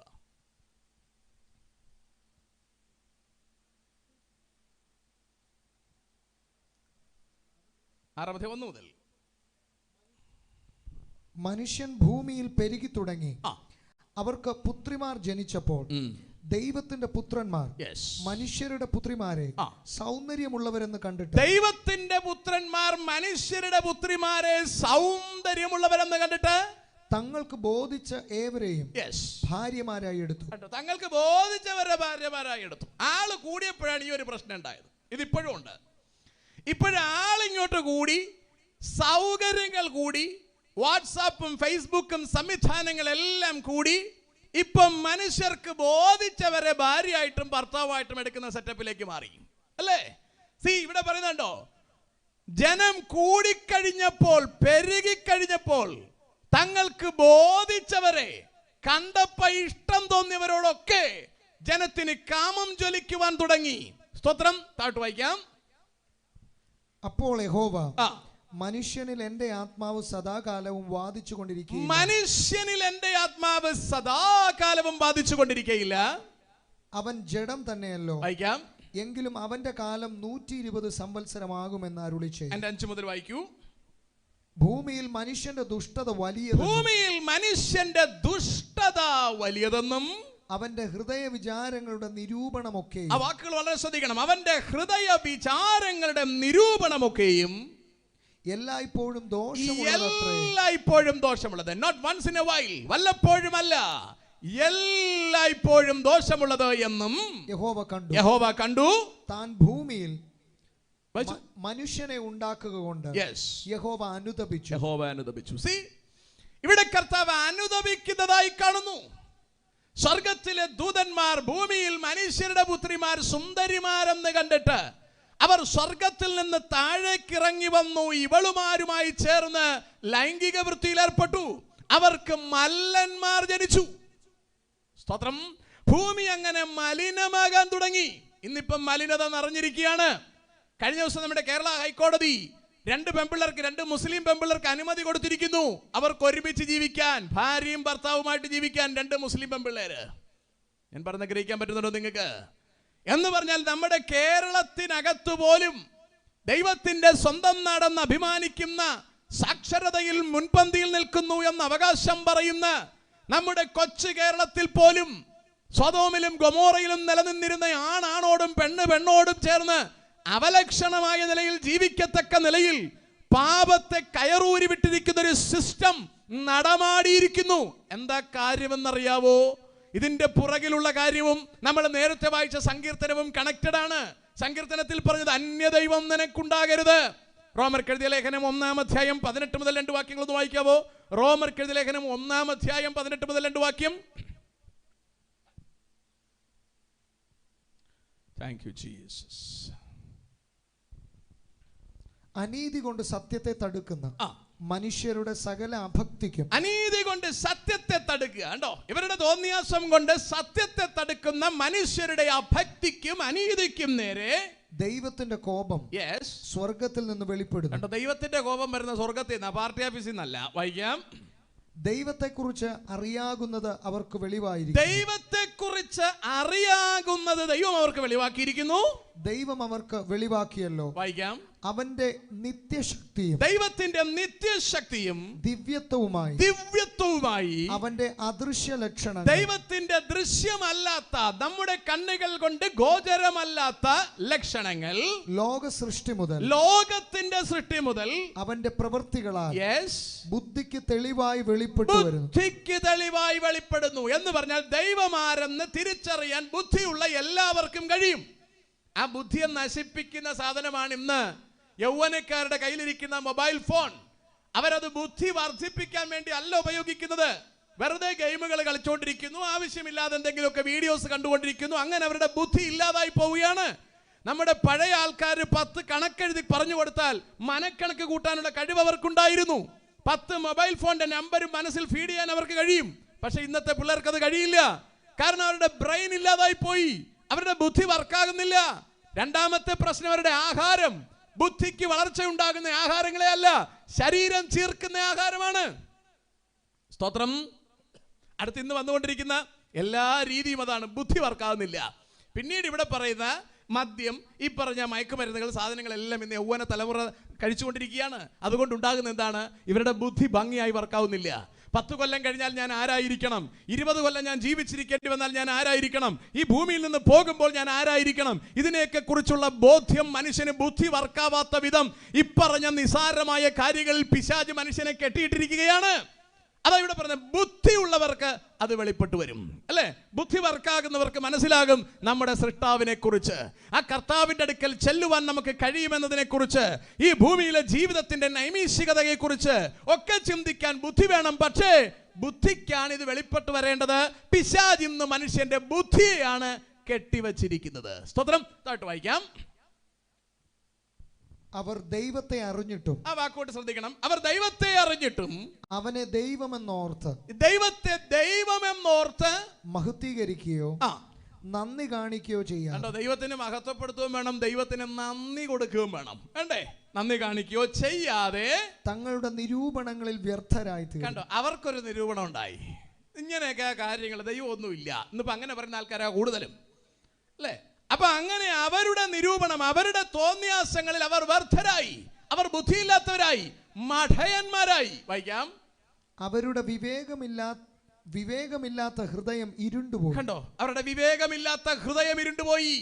നമ്മൾ ഇന്ന് ഇവിടെ കൂടി വന്നിരിക്കുന്നത് ഹൃദയത്തെ ഇരുളാക്കി കളയാനല്ല, ഹൃദയത്തിനകത്തേക്ക് ഹാലജന വെള്ളുന്ന പരിശുദ്ധാത്മാവിന്റെ വെളിച്ചം പ്രകാശിക്കേണ്ടതിനാണ്.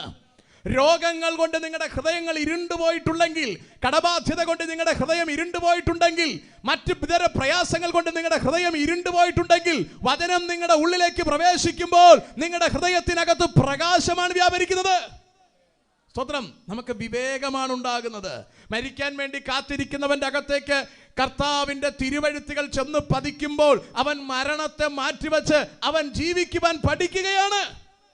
സ്തോത്രം. അങ്ങനെയാണ് ആത്മഹത്യക്കൊക്കെ ഒരുങ്ങിയിരുന്ന ഒരുപാട് പേര് രക്ഷപ്പെട്ടിട്ടുള്ളത്. തിരുവഴുത്തവന്റെ അകത്തേക്ക് ചെല്ലുമ്പോൾ അവന് ജീവിക്കുവാനുള്ള ശക്തി ഉണ്ടാവും. ഏത് പ്രതിസന്ധികളെയും മാറ്റിക്കളയുവാനുള്ള ദൈവകൃപ അവന്റെ മേൽ പകരും. സ്തോത്രം. അതൊരു വലിയ കാര്യമാണ്. വചനമാണ് നമ്മുടെ അകത്തേക്ക് ക്രിയ ചെയ്യേണ്ടത്. സ്തോത്രം. വായിക്കാം താഴോട്ട്. ജ്ഞാനികൾ എന്ന് പറഞ്ഞുകൊണ്ട് അവർ മൂഢന്മാരായി, ജ്ഞാനികൾ എന്ന് പറഞ്ഞവർ മൂഢന്മാരായി പോയി. വായിക്കാം. അക്ഷയനായ ദൈവത്തിന്റെ തേജസ്സിനെ അവർ ക്ഷയമുള്ള മനുഷ്യൻ, പക്ഷി, നാൽക്കാലി, ഇഴജാതി എന്നിവയുടെ രൂപസാദൃശ്യമായി മാറ്റിക്കളഞ്ഞു. വളരെ ശ്രദ്ധിക്കണേ. അപ്പൊ ദൈവത്തെ അവർ മറ്റ് രൂപസാദൃശ്യങ്ങളിലാക്കി. അതുകൊണ്ട് ദൈവം അവരെ തങ്ങളുടെ ഹൃദയങ്ങളിലെ മോഹങ്ങളിൽ സ്വന്തം ശരീരങ്ങളെ തമ്മിൽ അവമാനിക്കേണ്ടതിന് അശുദ്ധിയിൽ ഏൽപ്പിച്ചു. ആദ്യത്തെ ഭാഗം കേൾക്കുക. ദൈവത്തെ നേരെ ചൊവ്വേ മഹത്വപ്പെടുത്താത്തത് കൊണ്ട്, ദൈവത്തിന് നന്ദി കൊടുക്കാത്തത് കൊണ്ട്, ഇവരുടെ തോന്യാസത്തിന് നടന്നത് കൊണ്ട് ദൈവം അവരുടെ ശരീരങ്ങളെ അവമാനിക്കേണ്ടതിന് അശുദ്ധിയിൽ ഏൽപ്പിച്ചു. കണ്ടോ? അവർക്ക് തോന്നിയ പാപങ്ങളിലേക്ക് പോകാൻ, ലൈംഗിക അരാജകത്വത്തിലേക്ക് പോകാൻ, അവരുടെ തോന്നിയ ജീവിതത്തിന് പോകാൻ ദൈവം അവരെ കയറൂരി വിട്ട് കളഞ്ഞു. കണ്ടോ? അപ്പൊ ദൈവത്തെ സേവിക്കുന്നവനെ കർത്താവ് കയറൂരി വിടില്ല. അവനെ സംരക്ഷിക്കേണ്ടതിന് പരിശുദ്ധാത്മാവിനെ നമ്മളോടുകൂടെ കർത്താവ് അയച്ചിട്ടുണ്ട്. നമ്മുടെ ശരീരത്തിനകത്തും പാപമുണ്ട്. പക്ഷെ പാപം നമ്മെ ക്യാൻസർ പോലെ തിന്നാതിരിക്കേണ്ടതിന് ദൈവത്തെ ഭയപ്പെടുകയും ദൈവത്തിന് സ്തോത്രം കരേറ്റുകയും ചെയ്യുന്നവനെ, ത്രിത്വത്തിൽ മൂന്നാമനായ പരിശുദ്ധാത്മാവിനെ നമ്മളോട് കൂടെ അയച്ച് പാപത്തെ ജയിക്കാനുള്ള ശക്തി നമ്മുടെ സിരകളിലേക്ക് പകരും. അതാണ് കർത്താവ് നമ്മളോട് ചെയ്തുകൊണ്ടിരിക്കുന്നത്. കാര്യം മനസ്സിലായവർക്ക് ദൈവത്തിന് സ്തോത്രം കരേറ്റാം. അതിനാണ് നമ്മൾ കർത്താവിൽ നിന്ന് പരിശുദ്ധാത്മാവിനെ പ്രാപിക്കേണ്ടത്. കണ്ടോ? അപ്പൊ ഒറ്റ പ്രശ്നം ഇവിടെ വന്നത്, വിവേകമില്ലാത്ത ഹൃദയം ഇരുണ്ടുപോയി, ദൈവത്തിനും നന്ദി കൊടുക്കാതിരുന്നു. അതുകൊണ്ടാണ് നമ്മൾ പാട്ടുകാർ നമുക്ക് പാടിത്തരുമ്പോൾ, നമ്മൾ ഇവരിങ്ങനെ എന്താ പറയാ, അതിനു വേണ്ടിയിട്ടുള്ള ആഹ്വാനം ചെയ്യുമ്പോൾ നമ്മൾ സ്ഥലം മറന്ന് ദൈവത്തിന് സ്തോത്രം കരേറ്റുവാൻ, ദൈവത്തിനും നന്ദി കരേറ്റുവാൻ, നമ്മെ ഓരോ ദിവസവും നടത്തിയ ദൈവത്തിന് മഹത്വം കരേറ്റുവാൻ നമ്മൾ തയ്യാറായാൽ കർത്താവ് നമ്മുടെ മേൽ ദൈവത്തിന് മഹത്വം കൊടുത്തു എന്ന കാരണത്താൽ നമ്മളെ പാപത്തിൽ നിന്ന് ജയിപ്പിച്ച് കർത്താവ് നമ്മളെ മുന്നോട്ട് നടത്തും. അതാണ് ഇസ്രായേൽ മക്കൾ തങ്ങളെ തന്നെ വിശുദ്ധീകരിച്ച് എരിഹോ കോട്ടയ്ക്ക് ചുറ്റി നിന്നവരാകെ ചെയ്തത് ഒരു പണിയാണ്. യോശുവ പറഞ്ഞതുപോലെ ആർപ്പിടുക മാത്രമാണ് ചെയ്തത്. ഒരൊറ്റ മനുഷ്യൻ പാറ എടുത്തില്ല, പിക്കാസ് എടുത്തില്ല, കുന്താലി എടുത്തില്ല, ഒരൊറ്റ ആയുധം എടുത്തില്ല. എരിഹോ കോട്ടയെ തള്ളിയിടാൻ ഈ ജനത്തിനാവില്ല. പക്ഷെ സ്വർഗത്തിലെ ദൂതൻ എരിഹോ കോട്ടയെ തള്ളിയിട്ട് കൊടുത്തു. നമ്മുടെ മുമ്പിൽ നിൽക്കുന്ന ഒരു ശത്രുപാളയത്തെയും തകർക്കാൻ നമ്മുടെ മസിൽ പവറിനോ നമ്മുടെ മണി പവറിനോ മറ്റു നമ്മുടെ കായിക ശേഷികൾക്കോ കെൽപ്പുണ്ടാവില്ല എന്ന് നമ്മൾ തിരിച്ചറിഞ്ഞിരിക്കണം. പക്ഷേ സ്വർഗത്തിലെ ശക്തി നമ്മുടെ മൺകൂടാരങ്ങളിൽ പകർന്നാൽ ഏത് പ്രതിസന്ധിയെയും ജയിക്കുവാൻ അത് നമുക്ക് ധാരാളം. Price the Lord. ഒരു കാര്യത്തെ നമ്മൾ കൃത്യമായിട്ട് തിരിച്ചറിയണം. നിങ്ങൾ ചിലപ്പോൾ നാളെ എങ്ങനെ കടന്നു പോകുമെന്നോർത്ത് നിങ്ങൾ ഭാരപ്പെട്ടിരിക്കുന്നുണ്ടാകാം. വരുന്ന ആഴ്ചയിൽ നടക്കുന്ന വിഷയങ്ങളെ എങ്ങനെയാണ് ജയിക്കാൻ പോകുന്നത്, എൻ്റെ വിവാഹം എങ്ങനെ നടക്കും, എൻ്റെ വിദ്യാഭ്യാസം എങ്ങനെ നടക്കും, എനിക്ക് എങ്ങനെ ഒരു ഉപജീവനം കിട്ടും, മുമ്പിൽ ഒരു എത്തും പിടിയുമില്ലാതെ ഭാരപ്പെട്ടിരിക്കുന്നു എങ്കിൽ സഹായം പറഞ്ഞ പർവ്വതമായ ഉയരത്തിലേക്ക് നോക്കിക്കോളൂ. അവിടെ നിന്ന് നമ്മുടെ സഹായം എഴുന്നള്ളി വരും. Price the Lord. ഇനി എല്ലാവരും നമുക്കുണ്ട്, സംവിധാനങ്ങളെല്ലാം ഉണ്ട്, ബാങ്ക് നിറച്ച് കാശുണ്ടെന്നും പറഞ്ഞ് നിങ്ങൾ സുഖമായിട്ടിരിക്കരുത്. ഇതൊക്കെ പോകാൻ നിമിഷങ്ങൾ മതി. സ്തോത്രം. അതുകൊണ്ട് സൗകര്യങ്ങളെല്ലാം ഉണ്ടെന്നും പറഞ്ഞ് കുശാലായിട്ട് കാലം നീട്ടി ഇരിക്കരുത്. സൗകര്യങ്ങളൊന്നും ഇല്ലാന്നും വെച്ച് ഭാരപ്പെട്ടും ഇരിക്കരുത്. ഇതിനെല്ലാം നമുക്ക് താങ്ങാൻ പറ്റിയത് നമ്മുടെ കർത്താവിൽ മാത്രമാണ്. സ്തോത്രം. ഞാൻ അടുത്ത ഭാഗത്തേക്ക് വളരെ വേഗം കിടക്കാം. അതുകൊണ്ടോ അപ്പോൾ അതുകൊണ്ട് ദൈവം അവരെ അശുദ്ധിയിൽ ഏൽപ്പിച്ചു. നമ്പർ 2 അടുത്ത പാരഗ്രാഫ് വായിക്കപ്പെടുന്നത്. അതുകൊണ്ട് ദൈവം അവരെ അപമാന രാഗങ്ങളിൽ ഏൽപ്പിച്ചു. അപ്പൊ ശ്രദ്ധിക്കുക, അപമാന രാഗങ്ങളിൽ ഏൽപ്പിച്ചു. എന്താ ചെയ്തത്? വായിക്കാം. അവരുടെ സ്ത്രീകൾ സ്വാഭാവിക ഭോഗത്തെ സ്വഭാവ വിരുദ്ധമാക്കി കളഞ്ഞു. അതാണ് ഞാൻ പറഞ്ഞത്. ഇസ്ലാമിൽ നിന്ന് 2 പെൺപിള്ളേര്, സ്വതന്ത്രം ഫാത്തിമയും വേറെ ഏതാണ്ട് ഒരു പേരും. സ്വതന്ത്രം ഇന്നത്തെ പത്രത്തിൽ, മലയാള പത്രത്തിലുണ്ടോ എന്ന് എനിക്കറിയില്ല, ഞാൻ മറ്റു പത്രങ്ങളാണ് ഉപയോഗിക്കുന്നത്. സ്വതന്ത്രം അങ്ങനെ മറ്റു പല പത്രങ്ങളിലും വന്നിരുന്നു. ഞാൻ എൻ്റെ സ്ക്രീൻഷോട്ടൊക്കെ എടുത്തിട്ടുണ്ട്, വീഡിയോ ചെയ്യണമെന്ന് വിചാരിച്ചെടുത്തിട്ടതാണ്. സ്വതന്ത്രം ഇവിടെ പറഞ്ഞിരിക്കുന്നുണ്ടോ? സ്വാഭാവിക ഭോഗത്തെ സ്വഭാവ വിരുദ്ധമാക്കി മാറ്റിക്കളഞ്ഞു. എന്താ കാര്യം? യഹോവയായ ദൈവത്തെ സേവിക്കാത്ത എല്ലാവന്റെയും ഗതി അത് തന്നെയാണ്. സ്വതന്ത്രം താഴ്ത്തു വായിക്കാം. ഔവണ്ണം പുരുഷന്മാരും സ്വാഭാവിക സ്ത്രീ ഭോഗം വിട്ട് അന്യോന്യം കാമം ജ്വലിച്ച് ആണോടാണ് അവലക്ഷണമായത് പ്രവർത്തിച്ച് ഇങ്ങനെ അവർ തങ്ങളുടെ വിഭ്രമത്തിന്, വാക്ക് കണ്ടോ, തങ്ങളുടെ വിഭ്രമത്തിന് യോഗ്യമായ പ്രതിഫലം തങ്ങളിൽ തന്നെ പ്രാപിച്ചു. എത്ര മനോഹരമായിരിക്കും നോക്കി. എന്താ ഇതിന്റെ എല്ലാം കാരണം? സത്യത്തിന് വിരോധമായി അനീതി കൊണ്ട് സത്യത്തെ തടുക്കാൻ ശ്രമിച്ചതാണ് അവർക്ക് അപകടം സംഭവിച്ചത്. സ്വത്രം. നമുക്ക് ഈ ശരീരത്തെ ജയിച്ചക്കര നാട്ടിലേക്ക് പോകണം. ഈ ശരീരം ആണോടാണ് അവലക്ഷണത്തിനും ഉപയോഗിക്കാൻ പാടില്ല, പെണ്ണോട് പെണ്ണ് അവലക്ഷണത്തിനും ഉപയോഗിക്കാൻ പാടില്ല, അവിശുദ്ധ ബന്ധങ്ങളിലേക്ക് പോകാൻ പാടില്ല. ഈ ശരീരത്തെ ജയിച്ചക്കര നാട്ടിലേക്ക് പോകാൻ നമുക്ക് കഴിയണം. Price the Lord. അതിനാണ് കർത്താവ് നമ്മുടെ മൺകൂടാരങ്ങളിൽ സ്വർഗത്തിലെ അഭിഷേകം അളവ് കൂടാതെ പകർന്നുകൊണ്ടേയിരിക്കുന്നത്. സ്തോത്രം. അല്ലെങ്കിൽ ഈ മൺകൂടാരത്തെ ജയിക്കാൻ നമുക്ക് ആർക്കും ആവില്ല. ഈ മൺകൂടാരത്തെ ജയിക്കാൻ കർത്താവിന്റെ ആത്മാവ് നമ്മുടെ മേൽ പകർന്നേ മതിയാവുകയുള്ളൂ. സ്തോത്രം. അപ്പൊ കേട്ടോ, ഞാൻ ഈ വാക്കുകൾ പെട്ടെന്ന് നിങ്ങൾക്ക് പറഞ്ഞ് മനസ്സിലാക്കുന്നത് കാര്യം ഗൗരവമായി മനസ്സിലാക്കാൻ വേണ്ടിയിട്ടാണ്. ഇവിടെ ജനം പാപം ചെയ്തു, അവിടെ മല്ലന്മാർ ജനിച്ചു. കർത്താവ് പറഞ്ഞു മതി, യവന്മാരുടെ ആയുസിനെ ഇനി കുറയ്ക്കണം. അങ്ങനെ ദൈവം മനുഷ്യന്റെ ആയുസിനെ കുറച്ച് താഴെ കൊണ്ടുവന്ന് 120 ആക്കി കൊടുത്തു. അന്നാണ് മനുഷ്യന്റെ ആയുസ് 120 ആയത്. വാസ്തവത്തിൽ അതിനുശേഷം കർത്താവ് ആയുസ് കുറച്ചിട്ടില്ല. ആദ്യം മനുഷ്യന് മരണം ഉണ്ടായിരുന്നില്ല. അപ്പോഴും മനുഷ്യന് ഫ്രൂട്ട്സ് ഒക്കെ ആയിരുന്നു കഴിക്കാൻ കൊടുത്തിരുന്നത്. പിന്നെ കർത്താവ് മനുഷ്യന് മരണം വെച്ചു. അത് 120 വെച്ചത്. അപ്പോഴും കർത്താവ് മനുഷ്യന് ഇറച്ചിയും മുട്ടയും ബീഫും എല്ലാം കഴിച്ചോളാൻ പറഞ്ഞു. പറഞ്ഞു മനസ്സിലാകുന്നുണ്ടോ? ഇപ്പോഴത്തെ ഇറച്ചിക്കോഴി കഴിച്ചോളാനല്ല പറഞ്ഞത്, നാടൻ കോഴി കഴിച്ചോളാനാണ് പറഞ്ഞത്. അപ്പൊ ഇറച്ചിക്കോഴി കഴിക്കുന്നവരാണ് നിങ്ങൾ 40 വയസ്സിൽ ചത്തു പോകുന്നത്. അതിന് കമ്പനി ഉത്തരവാദിയല്ല. ഓക്കെ, മനസ്സിലാകുന്നുണ്ട്. അപ്പൊ ഇവിടെ മനുഷ്യന്റെ ആയുസ് 120. 70-80 എന്നൊക്കെ പറഞ്ഞാൽ മോശയാണ്. അത് മൂപ്പര് ചുമ്മാ പറഞ്ഞതാണ്. മൂപ്പര് 120 ജീവിച്ചിരുന്നു. ഞാൻ പറഞ്ഞത് മനസ്സിലുണ്ട്. അതുകൊണ്ട് 70-80 കൊണ്ട് ചത്തുവെന്നും പറഞ്ഞൊന്നും നിങ്ങൾ ഭാരപ്പെട്ടിരിക്കേണ്ടെന്ന് പറഞ്ഞാൽ കയ്യിരിപ്പ് ശരിയാക്കിയാലേ പറ്റത്തുള്ളൂ. കൈ കിട്ടുന്ന എല്ലാം നുള്ളിപ്പുറക്കി തിന്നിരിക്കുന്നു എങ്കിൽ നേരത്തെ ചാവേണ്ടി വരും. അത് കമ്പനി ഉത്തരവാദിയല്ല. ഇവിടെ കർത്താവ് മനുഷ്യന് വെച്ചിരിക്കുന്ന ആയുസ് 120 കഴിഞ്ഞ ദിവസം ഞാൻ തൃക്കാക്കര ഇലക്ഷൻ്റെ റിപ്പോർട്ട് നോക്കുമ്പോൾ അതിൻ്റെ ഇലക്ഷൻ ഇതിനെക്കുറിച്ചുള്ള വാർത്ത ഇങ്ങനെ ശ്രദ്ധിച്ചപ്പോൾ 20 പേര് തൃക്കാക്കര മണ്ഡലത്തിൽ മാത്രം 20 പേര് 100 വയസ്സിന് മുകളിലുള്ള ഒരു വോട്ടിടാനുണ്ടായിരുന്നെന്ന്. നമ്മളെയൊക്കെ മണ്ഡലത്തിലാണെങ്കിൽ ഒരെണ്ണം കാണില്ല, 60 മേലോട്ടില്ല. ഞാൻ പറഞ്ഞ മനസ്സിലാകുന്നുണ്ടോ? അപ്പോൾ 100 മേളിലോട്ടൊക്കെ ജീവിച്ചിരിക്കാൻ പറ്റുമെന്ന് നമ്മൾ തിരിച്ചറിയണം. സുന്ദരമായിട്ട് നടന്നു വന്ന പല വോട്ടർമാരുമുണ്ട് 100 മേളിലുള്ളത്, എന്നാൽ 4 കാലിൽ എടുത്തോട്ട് വന്നതുമുണ്ട്. സ്വതന്ത്രം. അപ്പോൾ ഞാൻ പറഞ്ഞ് മനസ്സിലാകുന്നുണ്ടോ? അപ്പോൾ ഇത് ശരീരം നോക്കുന്നതും മാനവമര്യാദയ്ക്കും ജീവിക്കുന്നതും ഒക്കെ അടിസ്ഥാനപ്പെട്ടിരിക്കും അല്ലേ? 18 വയസ്സിൽ മതിൽ ചാടുക, പിന്നെ 20 വയസ്സിൽ പ്ലാവിൻ്റെ മണ്ടേ കയറി ചാടുക, അതൊക്കെ 100 വയസ്സ് വരെ പോവുക വലിയ ബുദ്ധിമുട്ടാണ്. കാരണം പിന്നീട് അങ്ങോട്ട് ചാടാൻ സ്ഥലമില്ലാതെ വരികയും ചത്തുപോവുകയും ചെയ്യും. അതാണ് എൻ്റെ കണക്ക്. ഞാൻ അങ്ങോട്ട് പോകുന്നില്ല, നമുക്ക് തിരിച്ചു വരാം. അപ്പോൾ ഇവിടെ ദൈവം മനുഷ്യനെ, ദൈവത്തിന് വിരോധമായി പാപം ചെയ്ത മനുഷ്യനെ മുഴുവൻ ദൈവം ഒരു വെള്ളപ്പൊക്കം ഉണ്ടാക്കി കൊന്നുകളഞ്ഞു. നമുക്കറിയാം, ഞാൻ ആ ഭാഗത്തേക്ക് കടക്കുന്നില്ല. അത് കഴിഞ്ഞ് കർത്താവ് ബാക്കി മനുഷ്യനെ ഭൂമിയിൽ വിട്ടു. അവർ ചെയ്ത പരിപാടി ദൈവത്തിന് വിരോധമായി ഒരു ഗോപുരം പണിയാൻ തീരുമാനിച്ചു. അതാണ് നമ്മൾ ഉൽപ്പത്തി പുസ്തകം 11-ാം അധ്യായത്തിൽ കാണുന്നത്. നമ്മുടെ 2 വാക്യം കൂടെ വായിച്ചേച്ച് ഞാനൊന്ന് ഓടിപ്പോട്ടെ. 11-ാം അധ്യായം ഒരു 2 വാക്യം ഒന്ന് വായിക്കാം. ഉൽപ്പത്തി പുസ്തകം 1 മുതൽ. ഭൂമിയിലൊക്കെയും ഒരേ ഭാഷയും ഒരേ വാക്കുമായിരുന്നു. കണ്ടോ, ഒരേ ഭാഷ ഒരേ വാക്ക് അല്ലേ? ഇന്ന് മലയാളം തന്നെ പല വ്യത്യസ്തമാണ്.